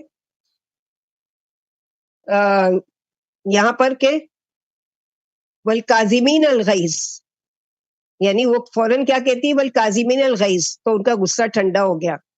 اور وہ کہنے لگے والعافین عن الناس، کہ وہ لوگوں کو معاف کر دیتے ہیں. تو حسین رضی اللہ عنہ کہا کہ جاؤ میں نے تجھے معاف کیا. اور آگے پھر کہتی ہے واللہ یحب المحسنین، کہ اللہ پسند کرتے ہیں محسنین کو. تو وہ مسکرانے لگے اور کہتے ہیں کہ اچھا ٹھیک ہے، میں نے تجھے اللہ کے لیے آزاد کیا. تو یہ یعنی عقل مند لونڈی جو ایسے اچھے لوگوں کی تربیت میں تھی کہ جن کے اس میں، تو یہاں پر وہی بتایا گیا. دوسری چیز یہاں پر والذین اذا فعلوا فاحشۃ وظلموا، یعنی ایک ہے کہ گناہ ہو جانا، لیکن اللہ تعالیٰ یہاں تعریف کرتے کہ وہ لوگ جو ان سے کوئی ظلم کا کام یا گناہ کا کام یا بے حیائی کا کام ہو جاتا ہے، وہ فوراً اللہ کی طرف پلٹتے ہیں، ذکر اللہ فاستغفروا لذنوبہم، اور اس یقین کے ساتھ پلٹتے ہیں وَمَن يَغْفِرُ الذُّنُوبَ إِلَّا اللَّهُ، کہ کون ہے جو اللہ کے سوا ہمارے گناہوں کو معاف کرے، اور اڑے نہیں رہتے. اولئک لہم یعنی اولئک جزاؤہم مغفرۃ من ربہم، ان کے لیے ایسے ہی لوگوں کے لیے خوشخبری ہے جنت کی اور وہاں کے باغات کی. اللہ کے رسول صلی اللہ علیہ وسلم نے فرمایا میں 3 چیزوں کی ذمہ داری پر قسم کھاتا ہوں، صدقے سے مال گھٹتا نہیں ہے، معاف کرنے سے عزت بڑھتی ہے، اور اللہ عاجزی کرنے والے کو بلندی عطا فرماتے ہیں. جسے اپنی عزت میں زیادتی اور مراتب میں بلندی اچھی معلوم ہو، وہ ظالموں کو معاف کر دے، نہ دینے والوں کو دے، اور قطع رحمی کرنے والوں سے صلہ رحمی کرے. قیامت کے دن ایک اعلان کرنے والا اعلان کرے گا، معاف کرنے والے کہاں ہیں، اپنے رب کے پاس آ کر اپنا اپنا. تو اب یہ مہینہ جو آتا ہے مغفرت کا اور بخشش کا اور اللہ سبحانہ و تعالیٰ سے امید کا، تو لوگوں کو معاف کرنا سیکھیں. جیسے ہم دعا کریں گے ليلۃ القدر میں اللہم انک عفو تحب العفو فاعف عنی، اللہ آپ معافی کو پسند کرتے ہیں، آپ معافی کو یعنی اللہ سبحانہ و تعالیٰ ہمارے گناہوں کو معاف کیجیے. تو چاہتے ہیں کہ اللہ ہم کو معاف کرے، تو ہم کیا کریں، لوگوں کو معاف کریں. اور دوسری چیز گناہوں پر اڑے نہیں رہنا ہے، یعنی گناہ تو ہوں گے انسان ہونے کے ناطے، لیکن اسرار نہیں کرنا ہے. اللہ کے رسول صلی اللہ علیہ وسلم جس نے استغفار کر لیا اس نے گناہ پر اسرار نہیں کیا. وہ ایک دن میں 70 بار گناہ کیوں نہ خود سے ہو جائے، لیکن وہ 70 بار بھی اللہ تعالیٰ سے معافی مانگے گا تو اللہ سبحانہ وتعالیٰ اس کی توبہ قبول کریں گے. اللہ کے رسول صلی اللہ علیہ وسلم نے منبر پر فرمایا تم لوگوں پر رحم کرو، اللہ تم پر رحم کرے. من لا یرحم الناس لا یرحمہ اللہ، جو لوگوں پر رحم نہیں کرتے اللہ تعالیٰ بھی اس پر رحم نہیں کرتے. تم لوگوں کے قصور معاف کرو، اللہ تمہارے قصور معاف فرمائیں گے. بری باتوں والوں کے لیے اور گناہوں پر اڑے رہنے والوں کے لیے خرابی ہے جو اپنے گناہوں پر جمے رہتے ہیں، حالانکہ انہیں معلوم ہے کہ اللہ توبہ قبول کرتا ہے. جیسے بعض لوگ بڑے یعنی کانفیڈینس کے ساتھ کہتے ہیں ہم تو بہت گناہ گار ہیں، اللہ تعالیٰ ہم کو معاف نہیں کریں گے، اور یہ تو نعوذ باللہ اللہ پر اتنی بڑی بہتان کہ اللہ تعالیٰ بار بار جیسے آگے پڑھیں گے کہ لا تقنطوا من رحمت اللہ، کہ اے لوگوں جو اپنی جانوں پر ظلم کر چکے ہو، لا تقنطوا من رحمت اللہ، یعنی اللہ کی رحمت سے مایوس مت ہو. 1000 بار بھی گناہ ہو جائے، 1000 بار بھی پلٹو، اللہ تعالیٰ 1000 بار بھی، اور بہت زیادہ خوش ہوتے ہیں اللہ تعالیٰ توابین یعنی پلٹنے والوں سے، کہ جو غلطی کرتے ہیں اور فوراً کیا ہے احساس ہو جاتا ہے اور پلٹتے ہیں.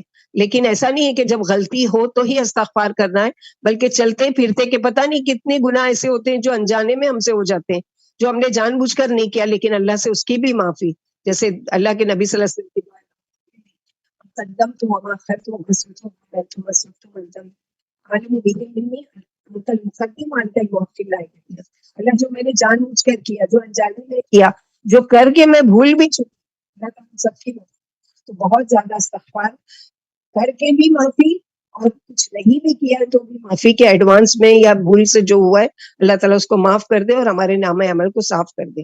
قد خلت من قبلکم سنن فسیروا فی الارض فانظروا کیف کان عاقبۃ المکذبین ھذا بیان للناس وہدی وموعظۃ للمتقین ولا تہنوا ولا تحزنوا وانتم الاعلون ان کنتم مؤمنین ان یمسسکم قرح فقد مس القوم قرح مثلہ وتلک الايام نداولها بین الناس وليعلم اللہ الذین آمنوا ويتخذ منكم شهداء والله لا يحب الظالمين وليمحص الله الذين آمنوا ويمحق الكافرين أم حسبتم أن تدخلوا الجنة ولما يعلم الله الذين جاهدوا منكم ويعلم الصابرين ولقد كنتم تمنون الموت من قبل أن تلقوه فقد رأيتموه وأنتم تنظرون۔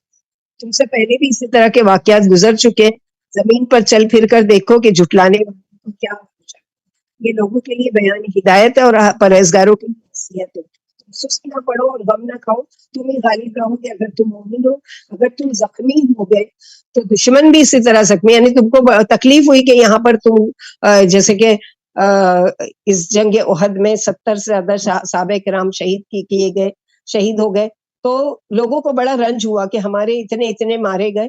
تو بتایا گیا کہ تم نے بھی تو کل اس سے پہلے سال جو جنگ کی تھی بدر کی، اس میں بھی تو تمہارے دشمن بھی مارے گئے تھے۔ یہ دن لوگوں میں عدلتے بدلتے رہتے، یعنی پہلے ان کی تمہاری جیت ہوئی، ان کی ہار ہوئی، آج تمہاری ہار ہوگی اور ان کی جیت ہوئی، لیکن یہ دن تو اللہ تعالیٰ کے ہیں۔ جیسے آج کوئی مالدار ہے تو کل کو وہ غریب بھی ہو سکتا ہے، کل جو غریب تھا وہ مالدار بھی ہو سکتا ہے، آج جو صحت مند اور تندرست ہے کل کو وہ بیمار بھی ہو سکتا ہے۔ جیسے ہم لوگوں نے پڑھا تھا استقبال رمضان میں کہ 5 چیزوں سے پہلے 5 چیزوں کو غنیمت جانو، تو یہ دن بدلنے سے پہلے اپنے آپ کی اصلاح کر لیں، اس سے پہلے کہ دن بدل جائے۔ مثلا جیسے کہا گیا یا ایھا الذین آمنوا انفقوا من قبل ان یاتیکم اللہ بیع فیہ ولا خلۃ ولا شفاعۃ، کل پڑھ چکے، تو وہ دن آنے سے پہلے خرچ کرو۔ اسی طرح فقر و فاقہ آنے سے پہلے اگر مالداری ہے یا کچھ بھی ہے، ضروری نہیں کہ بہت زیادہ مالدار ہو تو تم اللہ کی راہ میں خرچ کرو۔ تو اگر تمہاری حیثیت 1 روپے کی بھی ہے تو تم یہ کوشش کرو اس نیت سے کہ اللہ تعالیٰ مجھے بہت زیادہ بھی دیتے تو میں خرچ کرتا، میری حیثیت اتنی ہے اس کے مطابق خرچ کر رہا ہوں، تو اللہ تعالیٰ کو تو تلک الایام نداولها بین الناس، تاکہ اللہ ایمان والوں کو بڑھا کر دے اور تم میں سے بعض کو شہادت نصیب فرمائے۔ اللہ ظالموں سے محبت نہیں فرماتے، اور تاکہ اللہ مومنوں کو نکھار دے اور کافروں کو مٹا دے۔ کیا تمہارے یہ گمان ہے کہ تم جنت میں داخل ہو جاؤ گے خالی کلمہ پڑھ کر یا خالی نمازیں پڑھ کر؟ آزمائش نہیں آئے گی تم پر، جبکہ ابھی اللہ نے یہ معلوم ہی نہیں کیا کہ تم میں سے کون لڑنے والے ہیں، کون ثابت قدم رہنے والے۔ اس سے پہلے تو تم موت کے بڑے خواہش مند تھے، لہٰذا اب تم نے اپنی آنکھوں سے اپنے سامنے دیکھ لیا۔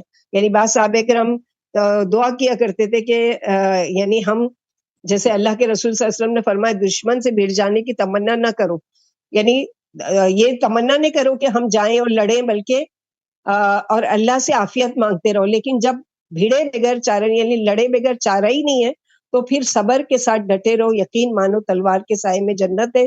اسی وجہ سے فرمایا گیا کہ اب تو تم نے موت کا مشاہدہ کر لیا، تلواریں سوت لی گئیں، تیروں کی بارش ہو رہی ہے، خون کی ندیاں بہ رہی ہیں، حق و باطل دست و گریبان ہے، اور سب نے جان و مال کی دھڑ کی بازی لگا رکھی ہے۔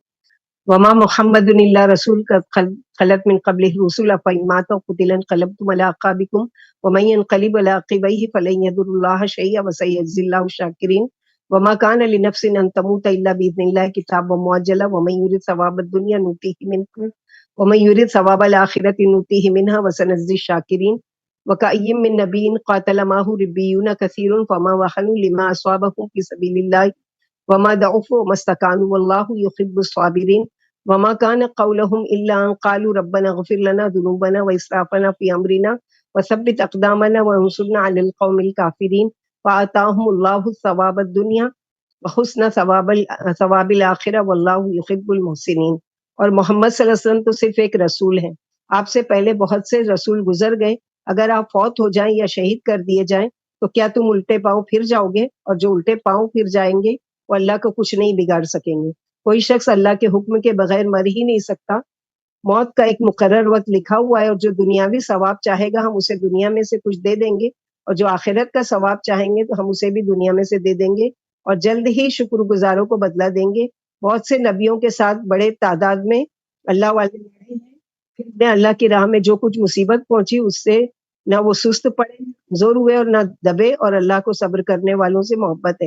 انہوں نے بجوز اس کے کچھ نہیں کہا کہ اے ہمارے رب، ہمارے گناہ اور ہماری زیادتیاں معاف فرما دیجئے، ہمارے قدم جمائے رکھیے اور ہمیں کافروں پر مدد فرمائیے۔ آخرکار اللہ نے انہیں دنیا کا ثواب بھی عطا فرمایا اور آخرت کا بھی بہترین ثواب دیا، اور اللہ مخلصوں کو خوب جانتے ہیں۔ یہ آیت میدان جنگ میں جنگ احد میں جب مسلمان یعنی چھوڑ کر افراتفری مچ گئی، یعنی اچانک ہی پیچھے سے مشرکوں نے حملہ کیا، اور یعنی سب ایسے مکس اپ ہو گئے تو اس میں کسی کو کچھ سمجھ میں نہیں آ رہا تھا کہ کون مسلمان ہے۔ بعض تو ایسے ہے کہ خود مسلمان نے مسلمانوں کو وہاں پر قتل کر دیا کہ انجانے میں یہ سمجھ کر، اور بہت سخت صدمے میں تھے، کیونکہ میدان جنگ میں لوگوں نے افواہ اڑا دی کہ محمد صلی اللہ علیہ وسلم نعوذ باللہ قتل کیے گئے، حالانکہ اس کے حملے سے محض آپ صلی اللہ علیہ وسلم کے سر میں زخم آئے تھے۔ یہ افواہ سن کر مسلمانوں کو سخت صدمہ ہوا، اور ان کے دل یعنی وہ ہونے لگے کہ اب جب اللہ کے رسول ہی نہیں رہے تو پھر ہم کیا کریں گے جنگ لڑ کر۔ تو ایک صحابی ہیں جن کا نام یہاں پر تو نہیں ہے، ایک مہاجر انصاری کے پاس سے جو خون سے لت پت ہے گزرتے ہیں، کہتے ہیں کہ آپ کو معلوم نہیں کہ اللہ کے رسول شہید ہو گئے؟ انصاری صحابی جواب دیتے ہیں اگر اللہ نہ کرے آپ شہید ہو بھی گئے تو آپ تبلیغ رسالت سے سبکدوش ہو چکے تھے، تم دین کی حمایت میں لڑو، اور آپ کی طرح یعنی آپ نے جو مشن چھوڑ کر گئے ہم کو اس کو پورا کرنا ہے۔ ہم اس ڈر سے نہیں چھوڑ سکتے کہ اللہ کے رسول صلی اللہ علیہ وسلم شہید کر دیے گئے تو ہم اس کام کو چھوڑیں گے، نہیں، ہم اپنے دل و جان سے ویسے ہی کریں گے جیسے آپ کی موجودگی میں۔ ایک تو آیت میں یہ چیز پتہ چلتی ہے، دوسرے یہ ہے کہ جو لوگ انکار کرتے ہیں کہ اللہ کے رسول صلی اللہ علیہ وسلم فوت نہیں ہوئے بلکہ زندہ ہیں، تو انبیاؤں کو ان کی زمین جو ہے قبر کی وہ مٹی نہیں کھاتی ہے، لیکن ہم لوگ نے جیسے پہلے پارے میں پڑھا کہ وَلَٰكِن لَا تَشْعُرُونَ، سیکنڈ پارے میں، کہ تم نہیں جانتے کہ کس طرح کی ان کی زندگی ہے، ہم یہ چیز ہے کہ وہ دنیا سے پردہ کر کے چلے گئے، اور یعنی ان پر بھی موت طاری ہوئی۔ آپ صلی اللہ علیہ وسلم کی موت کا جب وقت تھا اور آپ صلی اللہ علیہ وسلم کا جب انتقال ہو گیا تو عمر رضی اللہ عنہ کو جب آپ کی موت کی خبر ملی تو اتنے زیادہ غمگین ہو گئے تھے کہ غم کے مارے کہنے لگے کہ اگر کوئی بھی یہ کہے گا کہ محمد صلی اللہ علیہ وسلم کی وفات ہو گئی ہے تو میں اس کی گردن اڑا دوں گا۔ تو جب ابو بکر صدیق رضی اللہ عنہ کو پتہ چلا تو آپ آئے اور آ کر خطبہ دیا اور لوگوں کو کہا کہ جو اللہ کی عبادت کرتا ہے تو وہ سمجھے کہ اللہ حی و قیوم ہے، اور جو محمد صلی اللہ علیہ وسلم کی عبادت کرتا تھا تو وہ سوچ لے کہ محمد صلی اللہ علیہ وسلم وفات پا چکے ہیں۔ اور پھر یہ آیت پڑھی وما محمد الا رسول، تو جب پڑھ کر سنائی تو عمر رضی اللہ عنہ صحابہ کرام کہتے ہیں کہ جیسے لگا کہ آج ہی یہ آیتیں نازل ہوئی، یعنی اس طرح سے ہمارے دل کو ڈھارس بندی کہ اللہ تعالیٰ نے پہلے ہم کو آپ کی زندگی میں ہی دکھا دیا تھا۔ تو یہاں پر اسی چیز کو یہاں پر بیان کیا گیا ہے کہ اگر اللہ کے رسول دنیا سے چلے بھی جائے تو کیا تم اپنی ایڑیوں پر پھر جاؤ گے؟ اور اللہ سبحانہ وتعالیٰ شاکرین کو پسند کرتے ہیں، اور کوئی بھی نفس ایسا نہیں ہے کہ جس کا وقت جب آ جائے تو وہ اس سے یعنی کتاب معجلہ ومن یرید، اور تم میں سے جو بھی دنیا کی زندگی چاہتا ہے تو ہم اس کو دنیا میں کچھ نہ کچھ دے دیتے ہیں، لیکن آخرت میں اس کا کوئی حصہ نہیں۔ ومن یرید ثواب الآخرۃ نؤتیہ منہا، اور جو آخرت کا ارادہ کرتا ہے ہم اس کو دنیا بھی دیتے ہیں اور آخرت بھی دیتے ہیں، اور ہم ایسے ہی شاکرین کو بدلہ دیتے ہیں۔ کتنے بھی تم جو لڑ رہے ہو اللہ کے رسول صلی اللہ علیہ وسلم کے ساتھ، تو تم سے پہلے کتنے ایسے تھے جو نبیوں کے ساتھ لڑے اور قتل بھی کیے، مارے بھی گئے، اور لیکن نہ وہ کمزور پڑے اور نہ ان لوگوں نے کوئی اللہ کے راستے سے کوئی بزدلی دکھائی۔ واللہ یحب الصابرین وما کان قولهم، وہ تو دعا کیا کرتے تھے کہ اے ہمارے رب، کر کے بھی اپنی جان مال سب کچھ پیش کرنے کے بعد بھی کیا کہتے ہیں، ربنا اغفر لنا ذنوبنا واسرافنا فی امرنا وثبت اقدامنا وانصرنا علی القوم الکافرین۔ تو اللہ تعالیٰ نے ان کو دنیا بھی بہترین دی تھی اور آخرت بھی، اور اللہ یحب المحسنین، یعنی جو اللہ تعالیٰ کے لیے کوئی احسان کا درجے پر کام کرتا ہے اللہ کی رضا کے لیے، اللہ تعالیٰ اس کی بہترین قدردانی کرتے ہیں۔ یا ایھا الذین آمنوا ان تطیعوا الذین کفروا یردوکم علی اعقابکم فتنقلبوا بل اللہ مولاکم سنلقی فی قلوب الذین کفروا الرعب بما اشرکوا باللہ ما لم ينزل به سلطانا ومأواہم النار وبئس مثوى الظالمین قد صدقکم اللہ وعدہ اذ تحسونهم بإذنہ حتی اذا فشلتم وتنازعتم فی الامر وعصیتم من بعد ما اراکم ما تحبون منکم من یرید الدنیا ومنکم من یرید الآخرہ ثم صرفکم ليبتليكم ولقد عفا عنكم والله ذو فضل على المؤمنين استصدون ولا تلوون على أحد والرسول يدعوكم في أخراكم فأصابكم بغم لكي لا تحزنوا على ما أصابكم والله خبير بما تعملون. پورا کا پورا جنگ احد کا نقشہ کھینچا گیا ہے یہاں پر. اے ایمان والو، اگر تم کافروں کا کہنا مان لو گے تو وہ تمہیں الٹے پاؤں پھیر دیں گے، پھر تم گھاٹے میں پڑ جاؤ گے، بلکہ اللہ تمہارے کارساز ہے، وہ بہترین مددگار ہے. ہم عنقریب کافروں کے دلوں میں روب ڈال دیں گے، اس لیے کہ انہوں نے اللہ کی شریک ٹھہرائے جس کے اللہ نے کوئی دلیل نہیں اتاری، اور ان کا ٹھکانہ جہنم میں ان ظالموں کے ٹھہرنے کی بری جگہ ہے. اور اللہ نے تم سے اپنا وعدہ سچا کر دکھایا جبکہ تم انہیں اللہ کے حکم سے کاٹ رہے تھے، حتیٰ کہ جب تم پھسل گئے اور معاملے میں جھگڑا کر بیٹھے اور نافرمانی کرنے لگے، جبکہ اللہ نے تمہیں وہ چیز دکھا دی تھی جو تمہیں محبوب تھی. تم میں سے بعض تو دنیا چاہتے تھے اور بعض آخرت، پھر اللہ نے تم سے پھیر دیا تاکہ تمہیں آزمائے، اور اس نے تمہیں معاف بھی فرما دیا. اور اللہ ایمان والوں کے حق میں بڑے فضل والے ہیں. جبکہ تم چلے جا رہے تھے اور کسی کو پیچھے پھر کر دیکھتے بھی نہیں تھے، اور نبی تمہیں تمہارے پچھلوں میں بلا رہے تھے، آخر کار تمہیں غم پر غم پہنچایا تاکہ جو فوت ہو گیا اس پر غم نہ کھاؤ، اور جو تکلیف پہنچی اس پر پریشان نہ ہو، اور اللہ تمہارے عملوں سے خوب واقف ہے. یعنی کافروں کی بات مت مانو. اور اللہ کے رسول صلی اللہ علیہ وسلم نے فرمایا مجھے خاص طور سے 5 چیزیں ملی ہیں جو مجھ سے پہلے کسی نبی کو نہیں ملی ہے.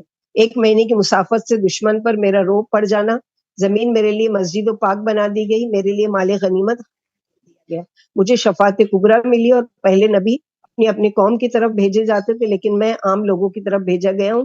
مجھے اللہ نے انبیاء پر یا قوموں پر برتری دی، میں سب کا رسول ہوں. میرے لیے اور میری امت کے لیے ساری زمین پاک و مسجد بنا دی گئی. کوئی مسلمان جہاں نماز کا وقت پا لے، اگر وقت نہ ملے تو تیمم کر کے نماز پڑھ لے. دشمن پر 1 ماہ کی مسافت سے میرا روب ڈال کر میری مدد کی گئی، اور میرے لیے مال غنیمت کو حلال کیا گیا. تو اسی مال غنیمت کے اس میں ہی بعض صحابہ کرام چونکہ یہ سمجھے کہ دوسرے لوگ جو مال کو جمع کر رہے ہیں تو ہم بھی جائیں، اور اس کی وجہ سے وہ کیا ہے جیتی ہوئی جنگ ہاری گئی، جیسا کہ ہم لوگوں نے اس سے پہلے پڑھا. تو یہاں پر یہ پھر اللہ تعالیٰ نے کیا کیا، ثم انزل علیکم من بعد الغم امنۃ النعاس یغشی طائفۃ منکم وطائفۃ قد اہمتهم انفسهم یظنون باللہ غیر الحق ظن الجاہلیہ یقولون هل لنا من الامر من شیء قل ان الامر كله للہ یخفون فی انفسهم ما لا یبدون لک یقولون لو كان لنا من الامر شیء ما قتلنا هاهنا قل لو كنتم في بيوتكم لبرز الذين كتب عليهم القتل الى مضاجعهم وليبتلي الله ما في صدوركم وليمحص ما في قلوبكم والله عليم بذات الصدور ان الذين تولوا منكم يوم التقى الجمعان انما استزلهم الشيطان ببعض ما كسبوا ولقد عفا الله عنهم ان الله غفور حليم.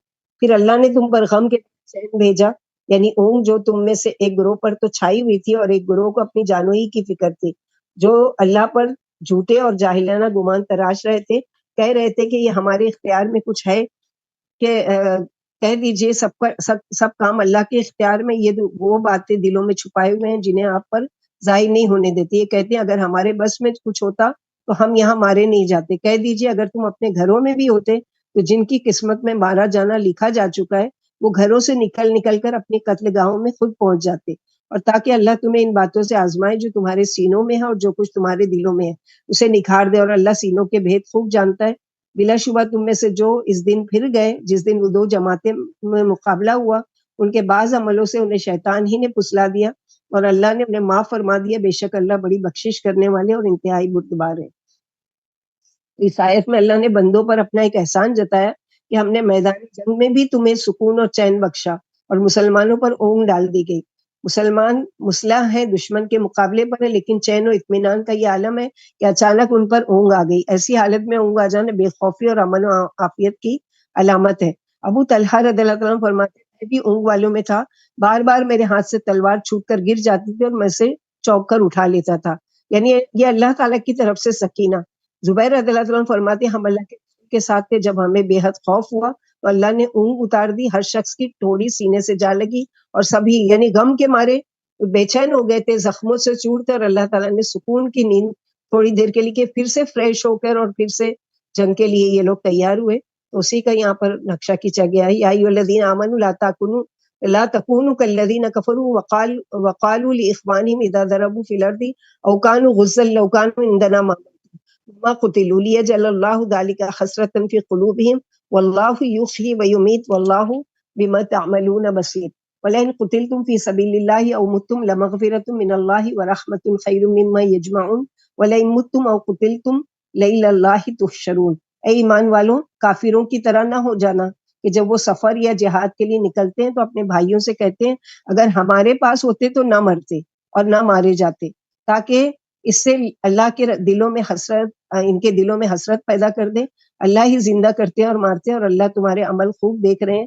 اگر تم اللہ کی راہ میں قتل کر دیے جاؤ یا مر جاؤ تو اللہ کی بخشش اور رحمت ان کے جمع کیے ہوئے مال سے کہیں بہتر ہے، اور اگر تم مر جاؤ یا قتل کر دیے جاؤ تو اللہ ہی کی طرف جمع کیے جاؤ گے. تو یہاں پر جو کہا گیا کہ کافر یہ کہتے تھے کہ اگر تم یعنی منافقین جو تھے وہ کچھ ساتھی ایسے ہیں جو ایمان والے اور وہ چلے گئے ان میں سے نکل کر جنگ کے لیے، تو ان لوگوں نے کیا کہ وہ کیوں مارے گئے، اگر وہ ہمارے ساتھ ہوتے تو نہیں مارے جاتے. تو یہ تو اللہ سبحانہ و تعالیٰ کی یعنی وہ ایک لکھی ہوئی تقدیر ہے نا کہ جس کو جہاں مرنا ہے وہ خود بخود، جیسے اللہ کے نبی صلی اللہ علیہ وسلم نے فرمایا جب اللہ سبحانہ و تعالیٰ کسی کی ایسی جگہ پر موت لکھے ہوتے ہیں جہاں وہ زندگی بھر کبھی نہیں گیا، وہاں پر اس کی کوئی ضرورت رکھ دیتے ہیں جس کی وجہ سے وہ سفر کر کے جاتا ہے اور وہاں پر اس کی موت آ جاتی ہے. جیسے کہ ایک مچھیرے سے کسی شخص نے سوال کیا کہ تم کب سے یعنی یہ کام کر رہے ہو مچھیرے کا، مچھلیاں پکڑنے کا؟ باو اجداد کے زمانے سے ہی ہمارا بزنس ہے. تو اس شخص نے اس سے پوچھا کہ اچھا تمہارے دادا جو تھے وہ کہاں پر مرے تھے؟ تو اس نے کہا کہ سمندر میں. اچھا تمہارے ابا کا کہاں انتقال ہوا؟ سمندر میں. تو اس شخص نے کہا پھر بھی تم کو ڈر نہیں لگتا سمندر سے؟ تو اس نے کہا کہ اچھا میں آپ سے سوال کرتا ہوں تمہارے دادا کہاں مرے تھے؟ تو بولے بستر پر. تمہارے ابا کا کہاں انتقال ہوا؟ تو بستر پر. تو پھر بھی تم کو بستر پر جاتے ہوئے ڈر نہیں لگتی؟ تو عقل مندی کی کا جواب کہ دراصل دیکھا جائے تو انسان چاہے یا نہ چاہے اللہ سبحانہ و تعالیٰ نے جہاں اس کی موت کا وقت اور جگہ لکھی ہے وہ وہاں پر پہنچ جائے گا. یہ ہے کہ اللہ سے دعا کر سکتے ہیں، جیسے کہ اللہ عمر رضی اللہ عنہ ہمیشہ دعا کیا کرتے تھے کہ اللہ مرزقنی شہادتن فی سبیلک وجل موتی فی بلد رسولک. تو دعا کر سکتے ہیں کہ موت کے وقت ہم کو اپنے خلیل کے مدینے میں پہنچا دینا، لیکن یہ سوچ کر کہ وہاں جائیں گے. ہمارے یہاں بہت سارے وہ نہیں جاتا تو وہ نہیں مرتا، اس کے ساتھ ایسا نہیں ہوتا اور ایسا نہیں ہونا چاہیے تھا، میں کاش کے روک لیتی اور میں اس کو نہیں جانے دیتی. آپ 1000 بار بھی روک لیتے، اگر اللہ تعالیٰ نے وہاں جانا اس کے لیے لکھا تھا، وہاں پر اس کی موت لکھی تھی. بعض لوگ ہاسپٹل سے ڈرتے ہیں، نہیں ہاسپٹل جائیں گے تو ہم مر جائیں گے. تو یہ چیزیں اللہ سبحانہ و تعالیٰ کی اختیار میں، جیسے خالد بن ولید جو ہے، یعنی اتنی جنگیں ساری زندگی ان کی جنگ میں لڑتے ہوئے گزری ہے، لیکن اپنی موت کے وقت لوگوں کو بلا کے کہہ رہے ہیں کہ دیکھو آج مجھے موت کہاں پر آ رہی ہے، بستر پر. یعنی میں بیمار ہوں اور بستر پر مجھے موت آ رہی ہے. تو یہ اللہ سبحانہ و تعالیٰ کی وہ ہے ایک جو ہے تقدیر کہ اللہ تعالیٰ جہاں پر جس کا موت کا لکھا ہے وہاں پر اس کو پہنچ ہی کر ہی رہے گی، چاہے آپ نکلو یا نہیں نکلو اللہ تعالیٰ خود پہنچا دیں گے. تو یہاں پر یہی ہے کہ وَلَئِن قُتِلْتُمْ فِي سَبِيلِ اللَّهِ اور مُتُّمْ لَمَغْفِرَةٌ مِّنَ اللَّهِ وَرَحْمَةٌ. یعنی یہ جو دنیا کی چیزیں تم جمع کر رہے ہو، تو جمع کرنے کی اصل چیز تو وہ ہے کہ جو اللہ سبحانہ و تعالیٰ کے پاس اپنی جان، اپنا مال، اور بعض جگہ قرآن کے لیے کہ قرآن جو ہے بہترین جمع کرنے والی چیزوں میں سے ایک چیز ہے. فَبِمَا رَحْمَةٍ مِّنَ اللَّهِ لِنتَ لَهُمْ وَلَوْ كُنتَ فَظًّا غَلِيظَ الْقَلْبِ لَانفَضُّوا مِنْ حَوْلِكَ فَاعْفُ عَنْهُمْ وَاسْتَغْفِرْ لَهُمْ وَشَاوِرْهُمْ فِي الْأَمْرِ فَإِذَا عَزَمْتَ فَتَوَكَّلْ عَلَى اللَّهِ إِنَّ اللَّهَ يُحِبُّ الْمُتَوَكِّلِينَ. إِن يَنصُرْكُمُ اللَّهُ فَلَا غَالِبَ لَكُمْ وَإِن يَخْذُلْكُمْ فَمَنْ ذَا الَّذِي يَنصُرُكُم مِّن بَعْدِهِ وَعَلَى اللَّهِ فَلْيَتَوَكَّلِ الْمُؤْمِنُونَ. وَمَا كَانَ لِنَبِيٍّ أَن يَغُلَّ وَمَن يُغْلِلْ يَأْتِ بِمَا غَلَّ يَوْمَ الْقِيَامَةِ توفى كل نفس ما كسبت وهم لا يظلمون. أفمن اتبع اللہ کمن باء بسخط من اللہ ومأواہ جہنم وبئس المصیر ہم درجات عند اللہ واللہ بصیر بما يعملون لقد من اللہ علی المؤمنین اذ بعث فیہم رسولا من انفسہم یتلو علیہم آیات ویعلمہم الکتاب والحکمۃ وإن كانوا من قبل لفی ضلال مبین۔ اللہ کے نبی صلی اللہ علیہ وسلم کا بہترین اخلاق پیش کیا جا رہا ہے کہ آپ اللہ کی مہربانی سے سب سے زیادہ ان کے لیے نرم دل ہیں۔ اگر تنگ سو اور سنگ دل ہوتے یعنی بد زبان ہوتے اور تنگ دل ہوتے تو یہ آپ کے پاس اس طرح جمع ہی نہیں رہتے۔ تو ان لوگوں سے غلطی ہوئی جنگ کی حالت میں کر دیجئے، ان کے لیے دعائیں مغفرت کرتے رہیے اور معاملات میں ان سے مشورہ لیجئے۔ پھر جب آپ کا پکا ارادہ کر لیں کسی چیز کا تو اللہ پر بھروسہ رکھیں اور یقین مانیں کہ اللہ توکل والوں کے دوست ہے۔ اگر اللہ تمہاری مدد فرمائے تو کوئی تم پر غالب آنے والا نہیں ہے، اور اگر وہ تمہیں ذلیل کرے تو اس کے بعد کون تمہاری مدد کر سکتا ہے۔ اور مومنوں کو اللہ ہی پر بھروسہ رکھنا چاہیے۔ چوری کرنا یعنی مال غنیمت چھپا کر رکھ لینا نبی کا کام نہیں ہے۔ جو شخص چوری کرے گا وہ قیامت کے دن جو چوری کیا ہوا مال ہے وہ لے کر آئے گا، پھر ہر شخص کو اس کی کمائی کا پورا بدلہ ملے گا اور ان پر ظلم نہیں کیا جائے گا۔ کیا جو شخص اللہ کی رضا کے تابع ہے اس کی طرح ہو جائے گا جو اللہ کا غصہ لے کر لوٹے؟ نہیں، بلکہ اس کا ٹھکانہ جہنم ہے جو بدترین جگہ ہے۔ اللہ کے ہاں لوگوں کے مرتبے ہیں اور وہ ان کے عملوں سے خوب واقف ہے۔ بلا شبہ اللہ نے مومنوں پر یہ احسان فرمایا کہ انہی میں سے ایک ایسا رسول مبعوث فرمایا جو انہیں اللہ کی آیتیں پڑھ کر سناتا ہے، انہیں پاک کرتے ہیں اور انہیں کتاب و حکمت کی تعلیم دیتے ہیں۔ اگرچہ وہ پہلے کھلی گمراہی میں پھنسے ہوئے تھے، سیکنڈ پارے میں پڑھ چکے 4 مقاصد آپ صلی اللہ علیہ وسلم کے بھیجنے کے، یعنی مسلمانوں پر اللہ کی بڑی مہربانی ہے کہ اس نے انہیں آپ جیسا نرم دل اور مہربان رسول عطا فرمایا۔ آپ اپنی امت کے لیے اور اپنے ماننے والوں کے لیے کمال مہربان اور بے حد رحیم و شفیق تھے، نرم دل اور مہربان اور ان سے انتہائی محبت اور پیار سے پیش آتے تھے۔ مسلمان آپ کی حکم عدولی نہیں کرتے تھے اور آپ کی باتیں سن کر ان پر عمل کرتے تھے، یعنی نہ سنگ دل تھے، پتھر دل تھے، اور نہ ہی بہت شور مچانے والے اور نہ ہی بہت زیادہ، یعنی جیسے سورہ قلم میں ہم پڑھیں گے کہ آپ کا کے بارے میں کہ انک لک خلق عظیم لعلی خلق عظیم، کہ آپ تو اخلاق کے اعلیٰ درجے پر ہیں۔ اللہ کے رسول صلی اللہ علیہ وسلم صحابے سے ہر جدید معاملے میں انہیں خوش کرنے کے لیے مشورہ لیا کرتے تھے، جیسا کہ جنگ بدر کے معاملے میں مشورہ فرمایا کہ سچے جانثار عرض کرتے ہیں ہم تو آپ کے حکم کے تابع ہیں، اگر آپ کا حکم دریا میں دوڑ پڑنے کا ہوگا تو ہم بلا خوف دریا میں بھی چلے جائیں گے۔ یعنی اس قدر آپ صلی اللہ علیہ وسلم کی پیروی کرتے تھے آپ کی نرم مزاجی کی وجہ سے، یعنی صحابہ کرام کہتے ہیں کہ ہر کسی سے اس طرح سے اللہ کے رسول ملتے تھے کہ ہم کو ایسا لگتا تھا کہ سب سے زیادہ اس سے ہی محبت ہے۔ تو یہاں پر اللہ سبحانہ و تعالیٰ پھر دوسری آیت میں جو بتایا گیا، یعنی نبی کو خیانت کرنا لائق نہیں ہے۔ ابن عباس فرماتے کوئی چیز کھو گئی تھی، منافقوں نے اس کا اللہ کے رسول پر الزام لگایا، اس پر یہ آیت اتری۔ اس آیت میں اللہ کے رسول کی برات اور خیانت کی صورتوں سے آپ کو پاک و بری کیا گیا، خواہ امانت ہو یا غنیمت۔ یعنی اور دوسری روایت میں آتا ہے کہ ایک شخص نے کھڑے ہو کر کہا کہ اللہ کے رسول صلی اللہ علیہ وسلم، یعنی مال غنیمت جب آپ نے تقسیم کیا لوگوں میں، تو ایک شخص نے کھڑے ہو کر کے کہا کہ آپ نے انصاف سے کام نہیں لیا، آپ نے اس میں خیانت کی ہے۔ تو اس پر اللہ سبحانہ و تعالیٰ نے آیت اتاری کہ اللہ کا رسول جو اپنا بھی حصہ، جیسے سورہ انفال میں پڑھیں گے کہ اپنا بھی حصہ لوگوں میں بانٹ دیا کرتے، تو وہ کیسے خیانت کر سکتے ہیں۔ تو یہاں پر یہی ہے، اور اللہ کے نبی صلی اللہ علیہ وسلم کو خوشخبری دی جا رہی کہ آپ کہہ دیجئے میں تو تم جیسا محض ایک انسان ہوں، وما ارسلناک قبلک من المرسلین، کہ اللہ نے احسان کیا لوگوں پر کہ اللہ تعالیٰ نے تم ہی میں رسول بھیجا کہ جو تم کو آیت پڑھ کے سناتے ہیں اور تم کو تمہاری تزکیہ کرتے ہیں، اور اس سے پہلے تم گمراہی میں تھے۔ اولما اصابتکم مصیبۃ قد اصبتم مثلیہا قلتم ان ھذا قل ھو من عند انفسکم ان اللہ علی کل شیء قدیر وما اصابکم یوم التقى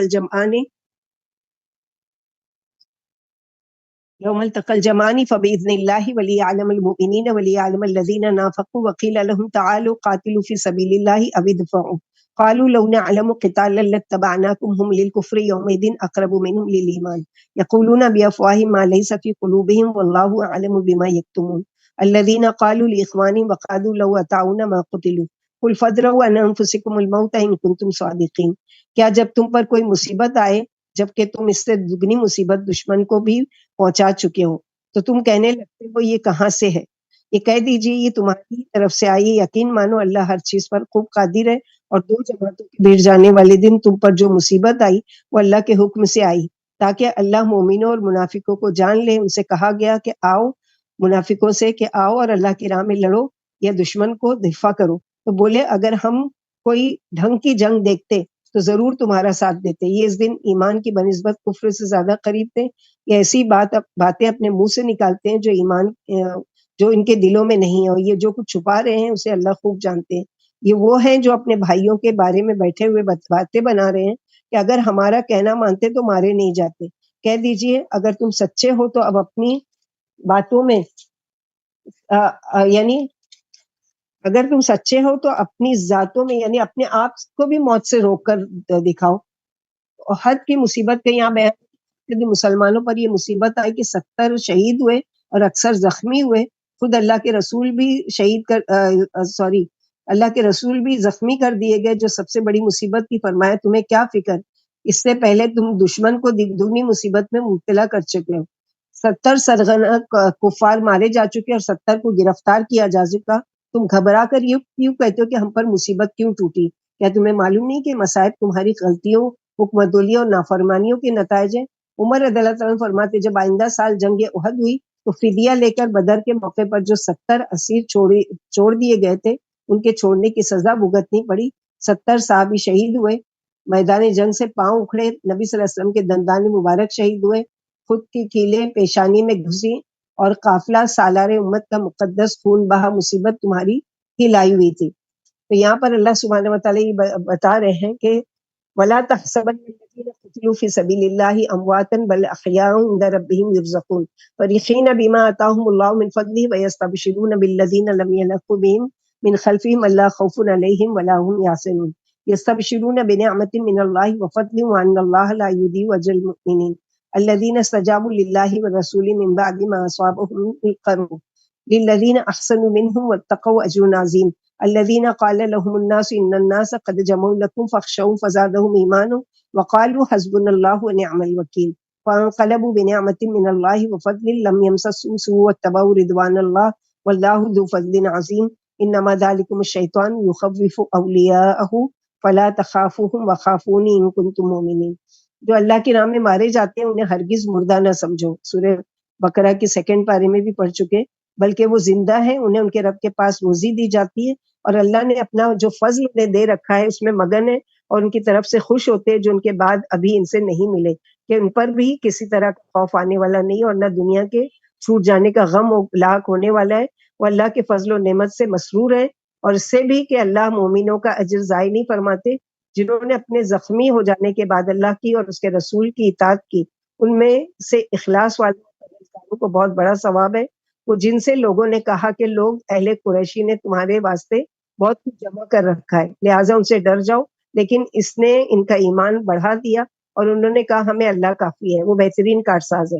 آخر وہ اللہ کا انعام و فضل لے کر لوٹ آئے، انہیں کوئی ناگوار بات پیش نہیں آئی، اور انہوں نے اللہ کی رضا کی پیروی کی، اور اللہ بڑے فضل والے ہیں۔ یہ شیطانی بات ہے، شیطان اپنے دوستوں سے ڈراتا ہے، تم سے مت ڈرو اور مجھے سے ڈرو اگر تم ایمان والے ہو۔ یہاں پر اگرچہ شہداء اس دنیا میں مارے گئے ہیں لیکن ان کی روحیں زندہ ہیں جنہیں برزخ میں روزی دی جاتی ہے۔ انس بن مالک فرماتے اللہ کے رسول نے 40 یا 70 مسلمان بحر معونہ والوں کے پاس بھیجے تھے، یہ کنواں عامر بن طفیل جعفری کے قبضے میں تھا۔ ایک دفعہ صحابہ یہاں آ کر ایک غار میں ٹھہر گئے اور بولے ہے کوئی سرفروش جو اپنی جان ہتھیلی پر رکھ کر ان لوگوں کو اللہ کے رسول کا پیغام پہنچائے۔ یہ سن کر ایک صحابی غالباً ابو ملخان انصاری کھڑے ہوئے اور ان سے مخاطب ہوئے کہ اے بحر معونہ والو، میں تمہارے پاس اللہ کے رسول کا قاصد بن کر آیا ہوں، میں گواہی دیتا ہوں کہ اللہ کے سوا کوئی حقدار عبادت کے نہیں ہے اور محمد صلی اللہ علیہ وسلم اس کے بندے اور رسول ہیں، تم بھی اللہ پر اس کے رسول پر ایمان لے آؤ۔ اتنے میں ایک شخص نے اپنے گھر سے نیزہ لے کر نکلتا ہے اور ان کے پہلو میں گھونپ دیتا ہے، نیزہ آر پار ہو جاتا ہے۔ فرماتے ہیں رب کعبہ کی قسم میں کامیاب ہو گیا۔ پھر پیروں کے نشان کا کھوج لگا کر اور غار میں مسلمانوں کے پاس پہنچ کر عامر بن طفیل ان سب کو مار ڈالتا ہے۔ یعنی اللہ کی راہ کے شہید اپنے رب کے ہاں زندہ ہیں، اور اس نعمت عظمیٰ میں جو اس اس میں ملی ہے، مگن ہے، اور اپنے بھائیوں کے لیے جو ابھی شہید نہیں ہوئے ان کے لیے بھی خوش ہوتے ہیں کہ اللہ تعالیٰ ان کو بھی یہ اجر یعنی اس اجر سے اور اس خوشی سے نوازے کہ جو ہم کو جنت میں نعمتیں مل رہی ہیں۔ پھر یہ مشرکین مکہ جب چلے گئے جنگ احد سے نکل کر، یعنی جیسے بولتے ہیں نا ٹائی ہو جاتے ہیں، ٹائی ہو گئی ہے، جنگ نہ جیتی نہ ہاری، دونوں کا ہی نقصان ہوا۔ اب یہ مشرکین مکہ چلے گئے تو کسی نے افواہ پھیلائی کہ وہ اور زیادہ مضبوطی کے ساتھ ہتھیار کے ساتھ آ رہے ہیں۔ تو مسلمانوں کو جب خبر ملی تو ان لوگوں نے کیا کہا کہ حسبی اللہ نعم الوکیل۔ تو ہمارے لیے بھی جب بھی کوئی ڈر کی، خوف کی کوئی خبر سنیں کہ وہ تم کو مار ڈالے گا، وہ تمہارا یہ کر دے گا، وہ میرا کوئی کچھ نہیں کر سکتا، حسبی اللہ نعم الوکیل۔ جیسے ابراہیم علیہ السلام آگ میں کودتے ہوئے ذرا بھی ان کو ڈر نہیں لگ رہا کہ میں جل جاؤں گا یا میں مر جاؤں گا یا میری آخری دن ہے یہ، بلکہ کیا ہے مسکراتے ہوئے اس میں داخل ہو رہے ہیں، حسبی اللہ۔ کہ کوئی کا خوف اور ڈر نہیں ہونا چاہیے۔ اللہ سبحانہ وتعالیٰ نے اگر ہمارے لیے ہماری حفاظت کا ذمہ لیا اور ہماری حفاظت کریں گے تو کوئی ہمارا کچھ بھی نہیں بگاڑ سکتا۔ اس لیے کبھی بھی ایسے خوف کا ماحول ہو تو سب سے پہلے اللہ کا خیال آنا چاہیے اور اللہ سے دعا کہ حسبنا اللہ نعم الوکیل یا حسبی اللہ نعم الوکیل۔ ولا يحزنك الذين يسارعون في الكفر انهم لن يضروا الله شيئا يريد الله الا يجعل لهم حظا في الاخره ولهم عذاب عظيم ان الذين الكفر بالایمان لن يضروا الله شيئا ولهم عذاب علیم ولا يحسبن الذين كفروا انما نملي لهم خير لانفسهم انما نملي لهم ليزدادوا اثما ولهم عذاب مهين ما كان الله ليذر المؤمنين على ما انتم عليه حتى يميز الخبيث من الطيب وما كان الله ليطلعكم على الغيب ولكن الله يجتبي من رسله من يشاء فآمنوا بالله ورسله وإن تؤمنوا وتتقوا فلكم أجر عظيم ولا يحسبن الذين يبخلون بما آتاهم الله من فضله هو خير لهم بل هو شر لهم سيطوقون ما بخلوا به يوم القيامة ولله ميراث السماوات والأرض والله بما تعملون خبير۔ اور آپ ان پر غم نہ کھائیں جو کفر کی طرف دوڑتے ہیں اور اللہ کا ہرگز کچھ نہ بگاڑ سکیں گے۔ اللہ چاہتے ہیں کہ ان کا آخرت میں کچھ بھی حصہ مقرر نہ فرمائے اور انہی کے لیے بڑا بھاری عذاب ہے، بے شک جنہوں نے ایمان کے بدلے کفر خریدا وہ اللہ کا ہرگز کچھ نہیں بگاڑ سکیں گے اور انہی کے لیے دکھ بھرا عذاب ہے۔ کافر یہ خیال نہ کرے کہ انہیں ہماری ڈھیل دے دینا ان کے حق میں بہتر ہے، ہم صرف اس لیے ڈھیل دیتے ہیں کہ وہ اور گناہ میں بڑھ جائیں اور ان کے لیے ذلت والا عذاب ہے۔ اللہ مسلمانوں کو اس حال میں چھوڑنا نہیں چاہتے جس حال میں تم اب ہو، جب تک کھوٹے اور کھرے کو وہ ممتاز نہ کر دے، اور اللہ تمہیں غیب پر مطلع کرنے والا بھی نہیں، لیکن اللہ اپنے رسولوں میں سے جسے چاہتے چن لیتے ہیں، لہٰذا اللہ پر اور اس کے رسول پر ایمان لاؤ۔ اگر تم ایمان لے آؤ اور پرہیزگاری اختیار کر لو تو تمہارے لیے بڑے ہی شاندار اجر ہیں۔ اللہ کے دیے ہوئے فضل پر بخل کرنے والے یہ نہ سمجھیں کہ بخل ان کے لیے اچھا ہے، بلکہ وہ ان کے حق میں برابر ہے، حق میں برا ہے جس چیز پر بخل کیا تھا۔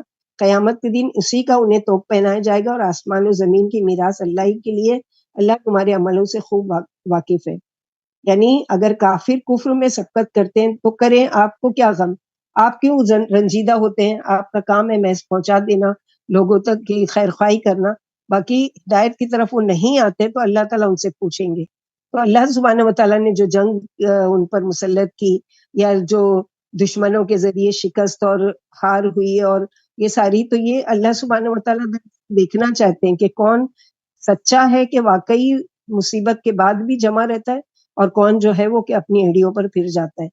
اللہ کے رسول صلی اللہ علیہ وسلم نے فرمایا، جیسے کہ یہاں پر ہے کہ وہ یہ نہ سمجھے جن کو اللہ تعالیٰ نے فضل سے مال دیا ہے کہ وہ ان کو جو ملا ہے اور اس میں وہ بخل کر رہے ہیں وہ ان کے لیے بہتر ہے، بلکہ وہ ان کے لیے شر ہے کہ کل کو وہی مال جو ان کا ہے وہ توق بنا کر ان کے گلے میں ڈالا جائے گا۔ اللہ کے رسول صلی اللہ علیہ وسلم نے فرمایا اگر کسی کو اللہ نے کچھ مال دے رکھا ہے اور وہ اس کی زکوٰۃ نہیں دیتا تو وہ مال قیامت کے دن 2 نقطوں والے گنجے سانپ کی شکل میں آ کر اس کے گلے کا ہار بن جائے گا اور اس کی دونوں بانچھیں چیر کر کہے گا ڈرتا کیوں ہے، میں تو تیرا خزانہ۔ جو شخص اپنے مال کی زکوٰۃ نہیں نکالتا وہ مال یقیناً اس کے لیے گنجا سانپ بنا دیا جائے گا جو اس کے پیچھے پیچھے رہتا ہے، وہ اس سے ڈر کر بھاگتا رہے گا مگر وہ سانپ اس کا پیچھا نہیں چھوڑے گا اور کہتا رہتا ہے کہ میں تو تیرا خزانہ ہوں۔ پھر یہ آیت اللہ کے نبی صلی اللہ علیہ وسلم نے پڑھ کر سنائی۔ اگر کوئی شخص اپنے مرنے کے بعد ایسا مال چھوڑ گیا جس کی زکوٰۃ نہیں نکالی گئی ہے وہ مال گنجا اور 2 نقطوں والا سانپ بن کر اس کے پیچھے پیچھے رہے گا. یہ کہے گا ارے بدبخت تو کون ہے؟ سانپ کہے گا میں تیرا وہ خزانہ ہوں جسے تو دنیا میں چھوڑ آیا. غرض وہ اس کے پیچھے لگا رہے گا، اس کے ہاتھوں اور سارا جسم چبا ڈالے گا. جو غلام اپنے مالک سے اپنی ضرورت کے سوال کرو اور مالک باوجود ضرورت سے زیادہ ہونے کے اسے نہ دے تو مالک پر پھن بناتا ہوا زہریلا سانپ مسلط کر دیا جائے گا. تو زکوٰۃ پوری کی پوری ادا کرنے کی کوشش کیجیے.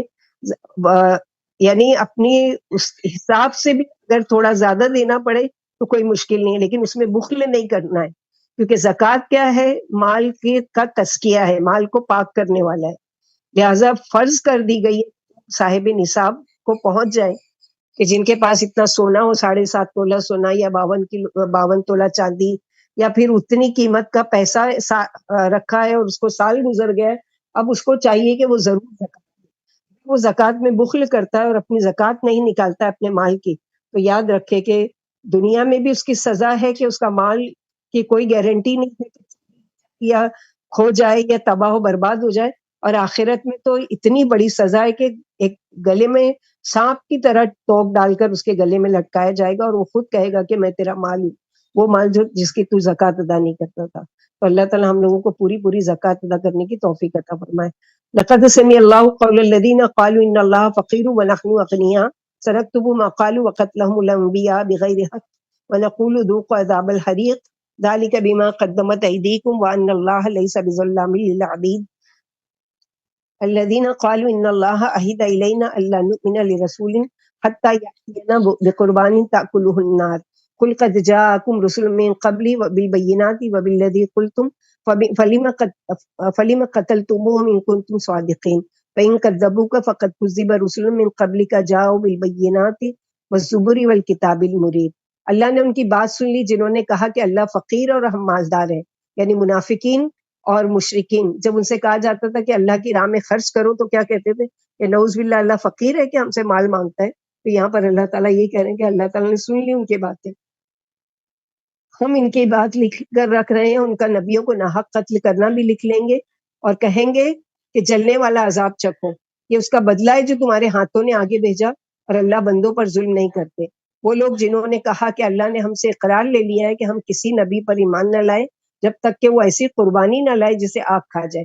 کہہ دیجئے تم میں مجھ سے پہلے رسول صاف صاف نشانیاں لے کر آئے اور اسے بھی جس کا تمہارا مطالبہ ہے لے کر آ چکے ہو. اگر تم سچے ہو تو تم نے انہیں کیوں قتل کیا؟ پھر اگر وہ آپ کو جھٹلائیں تو آپ سے پہلے وہ رسول بھی جھٹلائے جا چکے جو نشانیاں، صحیفے اور روشن کتابیں لے کر آئے. ابن عباس فرماتے ہیں جب منزل لذی یقرض اللہ قرضا حسنا اتری تو یہودی بولے محمد صلی اللہ علیہ وسلم کیا آپ کا رب محتاج ہو گیا ہے جو ہم سے قرض مانگتا ہے؟ اس پر اللہ تعالیٰ نے یہ آیت اتاری کہ اللہ تعالیٰ کو تمہارے مال سے کوئی وہ نہیں ہے غرض، اس نے مال دیا ہے اس کو کیا غرض ہے کہ وہ تم سے مال مانگے؟ مال تو دراصل تم ایک دوسرے کی مدد کے کرو. یعنی اللہ تعالیٰ نے بعض کو فقیر رکھا ہے، غریب رکھا ہے، مسکین رکھا ہے، بعض کو مالداری دی ہے، تو مالداری بھی آزمائش ہے کہ مال دے کر وہ کرتا کیا ہے جس کو مال ملا ہے، اور فقیری بھی کہ اگر اس کے اوپر مسکینی آئی ہے تو وہ اللہ کی کتنی نافرمانی اور کتنی ناشکری کرتا ہے. تو دونوں کے لیے آزمائش ہے.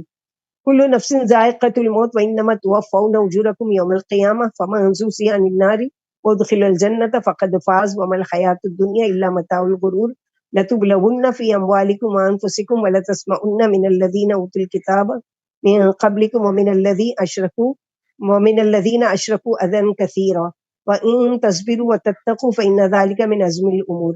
ہر شخص موت کا مزہ چکھنے والا ہے.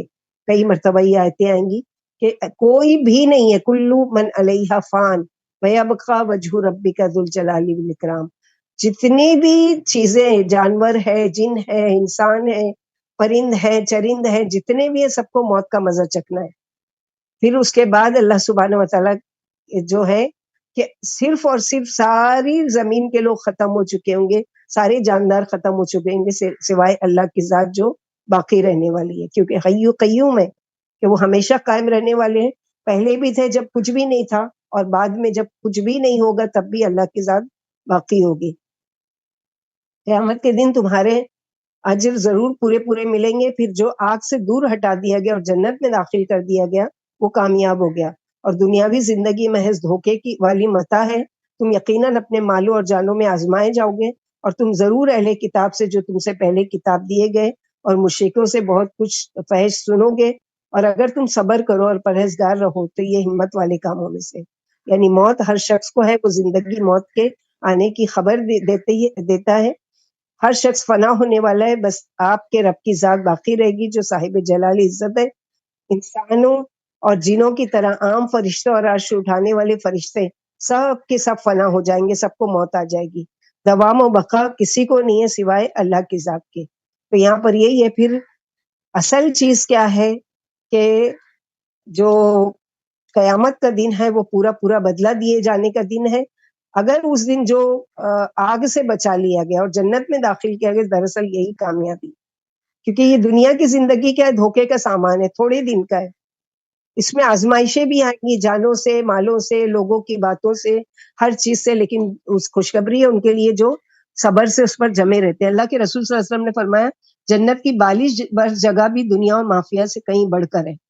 اور اللہ کے رسول صلی اللہ علیہ وسلم نے فرمایا جو شخص دوزخ سے ہٹایا جانا اور جنت میں جانا پسند کرے اسے ایمان پر موت آنی چاہیے، اور جو چیز اسے اپنے لیے پسند کرے وہی لوگوں کے لیے بھی پسند کرے۔ اللہ کے رسول صلی اللہ علیہ وسلم نے فرمایا اللہ کی قسم دنیا کو آخرت کے مقابلے میں اس طرح سمجھو جیسے کوئی دریا میں انگلی ڈال کر نکال لے اور دیکھے کہ انگلی میں کتنا پانی لگا ہے۔ قتادہ فرماتے ہیں دنیا چھن جانے والی پونجی ہے، اس اللہ کی قسم جس کے سوا کوئی حقدار عبادت نہیں، یہ پونجی والے کے ہاتھ سے نکل جانے والی ہے، لہٰذا اس سے مقدور بھر اللہ کی اطاعت خریدو، اللہ ہی توفیق دے تو آخرت ملے گی۔ وَإِذْ أَخَذَ اللَّهُ مِيثَاقَ الَّذِينَ أُوتُوا الْكِتَابَ لَتُبَيِّنُنَّهُ لِلنَّاسِ وَلَا تَكْتُمُونَهُ فَنَبَذُوهُ وَرَاءَ ظُهُورِهِمْ وَاشْتَرَوْا بِهِ ثَمَنًا قَلِيلًا فَبِئْسَ مَا يَشْتَرُونَ لَا تَحْسَبَنَّ الَّذِينَ يَفْرَحُونَ بِمَا أَتَوْا وَيُحِبُّونَ أَن يُحْمَدُوا بِمَا لَمْ يَفْعَلُوا فَلَا تَحْسَبَنَّهُم بِمَفَازَةٍ مِّنَ الْعَذَابِ وَلَهُمْ عَذَابٌ أَلِيمٌ وَلِلَّهِ مُلْكُ السَّمَاوَاتِ وَالْأَرْضِ اور جب اللہ نے اہل کتاب سے عہد لیا کہ تم یہ لوگوں کو کھول کھول کر بتاؤ اور چھپاؤ نہیں، پھر انہوں نے یہ عہد اپنی پیٹھوں کے پیچھے پھینک دیا اور اسے تھوڑی سی قیمت پر بیچ ڈالا۔ وہ چیز بدترین ہے جس کا انہوں نے تجارت کیا۔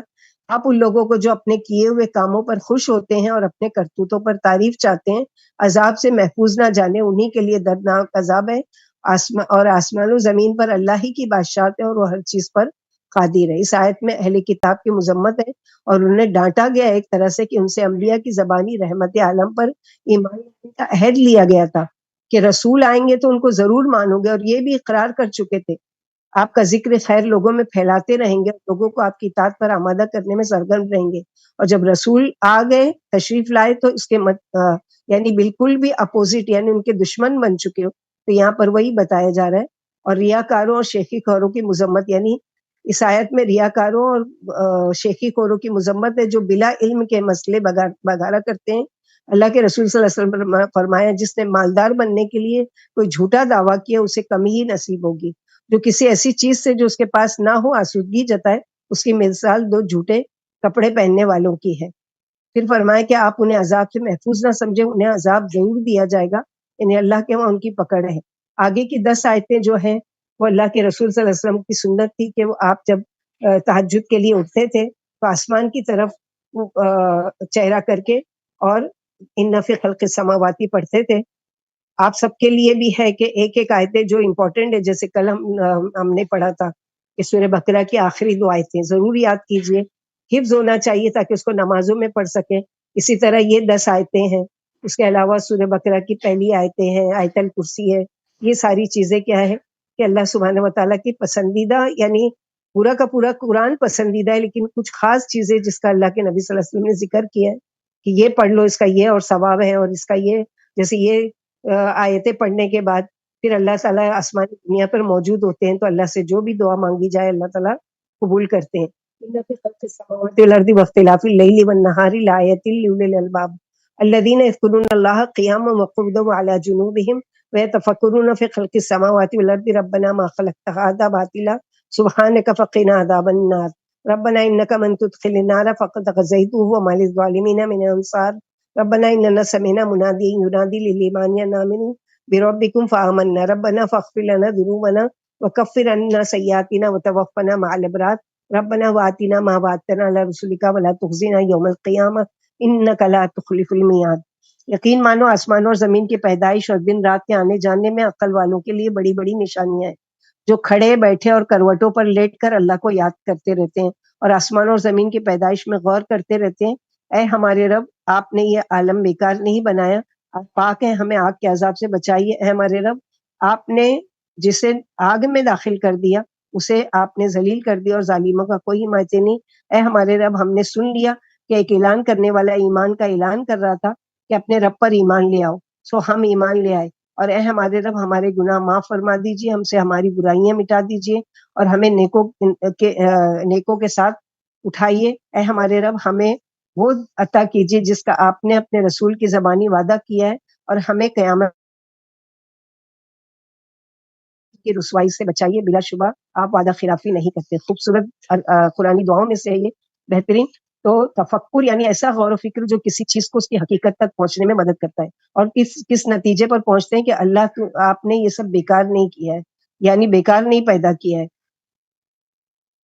جیسے کہ دعا کے لیے یہاں پر اللہ تعالیٰ کی بہترین صفات کو وسیلہ بنا کر دعا کی جا رہی ہے، اور اختلاف کیا ہے، مثلا دن ہے، رات ہے، اپوزٹ ہے دونوں، تو یہ اختلاف ہے، یعنی ایک دوسرے سے مختلف ہے نا۔ فاستجاب له ربهم انی لا اضیع عمل انثى بعضکم من بعض فالذین هاجروا واخرجوا من دیارهم وأوذوا في سبیلی وقاتلوا وقتلوا لأکفرن عنهم سیئاتهم ولأدخلنهم جنات تجری من تحتها الانہار ثوابا من عند اللہ واللہ عنده حسن الثواب۔ آخر ان کے رب نے ان کی دعا قبول فرما لی کہ میں کسی محنت کرنے والے کی محنت، خواہ وہ مرد ہو یا عورت، رائے گاہ نہیں جانے دوں گا۔ پھر جنہوں نے ہجرت کی اور اپنے گھروں سے نکالے گئے اور میرے راہ میں اذیت پہنچائے گئے اور جنگ کی اور مارے گئے، میں ان سے ان کی برائیاں مٹا کر رہوں گا اور انہیں ایسی جنتوں میں داخل کروں گا جن کے اندر نہریں بہ رہی ہیں، اور جن کی نیچے نہریں بہ رہی ہیں، اور یہ اللہ کے پاس والا ثواب ہے، اور اللہ ہی کے پاس بہترین ثواب ہے۔ ام سلمہ رضی اللہ تعالیٰ عنہ جو آپ صلی اللہ علیہ وسلم کی بیوی تھی، انہوں نے اللہ کے رسول سے ایک مرتبہ پوچھا کہ اللہ تعالیٰ نے قرآن میں عورتوں کی ہجرت کا ذکر نہیں کیا ہے، یعنی سب کا وہ ذکر ہوتا ہے کہ مومن اللہ کی راہ میں ہجرت کرتے، تو ہمارا کوئی ذکر نہیں ہے۔ اس پر اللہ تعالیٰ نے یہ آیت اتاری ہے۔ انصار کہتے ہیں کہ ہمارے پاس آنے والی پہلی خاتون تھی کہ جنہوں نے اس طرح سے سوال کیا۔ اللہ تعالیٰ نے نہ صرف مردوں کی تعریف کی ہے اس آیت میں بلکہ عورتوں کی بھی۔ ایک شخص اللہ کے رسول صلی اللہ علیہ وسلم سے آ کر پوچھتا ہے کہ اگر میں اللہ کی راہ میں صبر کے ساتھ ثواب کی نیت سے ڈٹ کر مقابلہ کرتا ہوں اور پشت نہیں پھیرتا ہوں، مارا جاؤں، تو کیا اللہ میرے گناہ مٹا دیں گے؟ فرمایا ہاں۔ پھر فرمایا تم نے کیا پوچھا تھا؟ اس نے پھر اپنا سوال دہرایا، فرمایا ہاں قرض کی، کہ اس کے بارے میں جبریل علیہ السلام نے ابھی مجھ سے کہا کہ شہید جو ہوتا ہے اللہ کی راہ میں مارے جانے والا، اس کے سارے گناہ اللہ مٹا دیتے، لیکن اگر اس پر قرض ہے تو اس کے قرض کی معافی نہیں ہے۔ اسی وجہ سے اللہ نے فرمایا کہ ہم ان کے گناہ مٹا کر انہیں جنت میں داخل کر دیں گے جس میں دودھ، شراب اور شہد، آب زلال کی نہریں ہوں گی، اور ایسی ایسی نعمتیں جو نہ کسی آنکھ نے دیکھی، نہ کان نے سنا، اور نہ دل میں ان کا تصور کیا جا سکتا ہے۔ ثواب کی نسبت اللہ کی طرف کی گئی ہے، جس سے ثواب کی عظمت معلوم ہوئی، کیونکہ جب سب سے بڑے فیاض شہنشاہ کے کچھ دیں گے تو وہ بہت کچھ دیں گے، ثواب سے کی بہترین جزا مراد ہے۔ لا يغرنك تقلب الذين كفروا في البلاد متاع قليل ثم مأواهم جهنم وبئس المهاد لكن الذين اتقوا ربهم لهم جنات تجري من تحتها الأنهار خالدين فيها نزلا من عند الله وما عند الله خير للأبرار۔ شہروں میں کافروں کے چلنے پھرنے سے آپ دھوکے میں نہ آ جائیں، یہ تھوڑا سا فائدہ ہے، پھر ان کا ٹھکانہ جہنم ہے جو بدترین جگہ ہے۔ لیکن جو لوگ اپنے رب سے ڈرتے ہیں انہی کے لیے باغات ہیں جن کے نیچے نہریں بہ رہی ہیں اور جہاں وہ ہمیشہ رہیں گے۔ یہ اللہ کے ہاں کی مہمانی، اور جو کچھ اللہ کے پاس ہے وہ نیکیوں کے لیے بہت بہتر ہے۔ یعنی آپ کافروں کے عیش و آرام، یعنی دنیا میں ہم دیکھتے ہیں نا بہت سے لوگ اللہ تعالیٰ نے وہ کفر کر رہا ہے، شرک کر رہا ہے، اللہ کے ساتھ اتنی نافرمانی کر رہا ہے، اس کو پھر بھی اللہ تعالیٰ نے اتنا دیا ہے، تو یاد رکھو ان کو دیکھ کر خوش نہیں ہو یا رشک مت کرو، بلکہ افسوس کرو کہ ان کو جو کچھ دیا ہے یہ کتنے محتاج ہیں، آج دنیا میں کتنے عیش اڑا رہے ہیں، لیکن کل کتنے محتاج ہوں گے اگر یہ توبہ کے بغیر مر گئے تو جہنم میں جانے سے کیا ان کے یہ مال جو دنیا میں بے حساب ہے یہ ان کو بچا سکیں گے؟ اللہ کے رسول صلی اللہ علیہ وسلم نے فرمایا ابرار اس لیے کہا جاتا ہے کہ وہ اپنے ماں باپ اور اولاد کے ساتھ نیکی کرتا ہے، ماں باپ کی طرح تمہاری اولاد کا بھی تم پر حق ہے۔ ابن مسعود فرماتے ہر شخص کے لیے موت بہتر ہے، خواہ نیک ہو یا بد۔ اگر نیک ہے تو اللہ نے فرمایا ہے کہ جو کچھ اللہ کے پاس ہے وہ نیکوں کے لیے بہتر ہے۔ ایک روایت میں یہ اور ہے وَلَا يَحْسَبَنَّ الَّذِينَ كَفَرُوا، کافر یہ گمان نہ کرے کہ ہماری ڈھیل ان کے حق میں بہتر ہے۔ پڑھ کر سنائی۔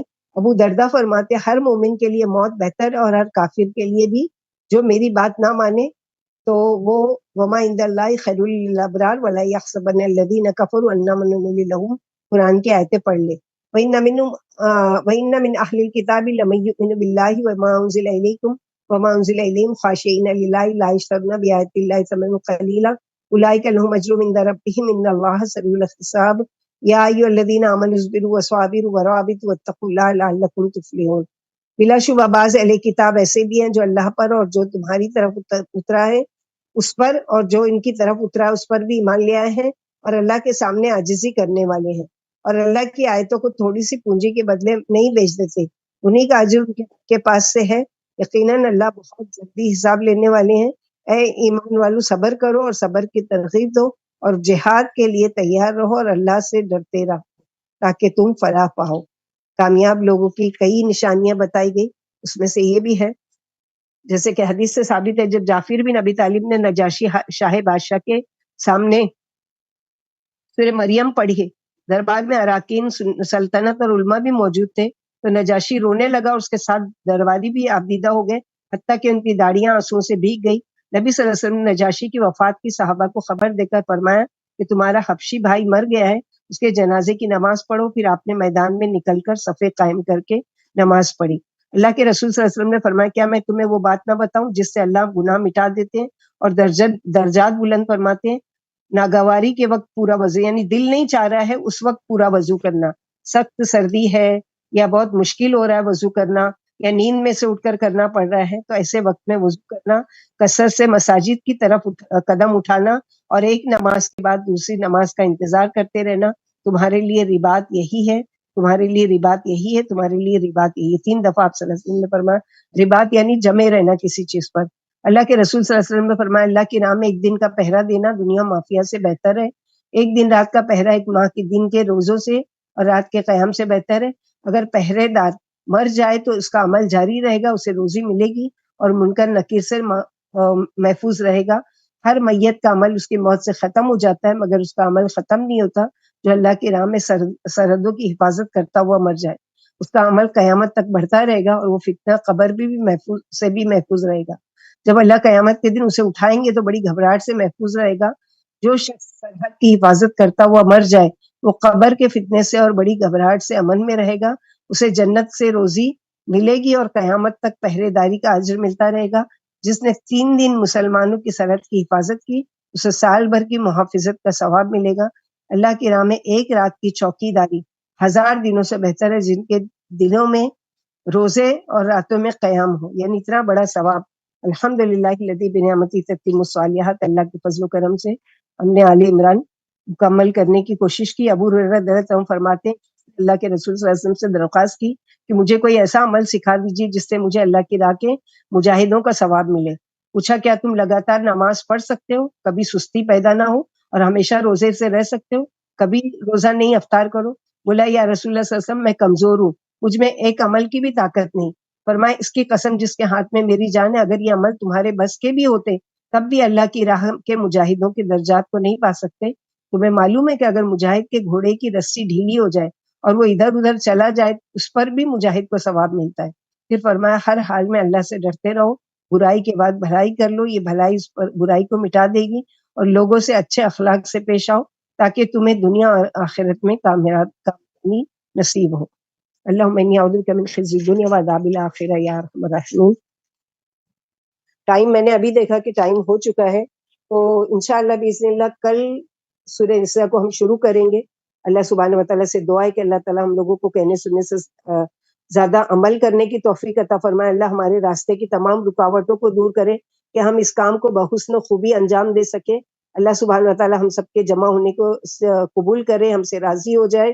قرآن کی محبت اور قرآن کا جو لذت ہے اور قرآن کا جو شرف ہے اس سے ہم کو ہمیشہ مرتے دم تک جوڑے رکھے، اس طرح سے کہ مرتے وقت بھی ہماری زبان پر کلمہ طیبہ جاری ہو، اور ہماری زبان سے قرآن کے الفاظ نکلے، اور قرآن کے آیتوں پر ہم کو اللہ تعالیٰ عمل کرنے کی توفیق عطا فرمائے۔ اللہم ارزقنا الاخلاص وحسن الختام۔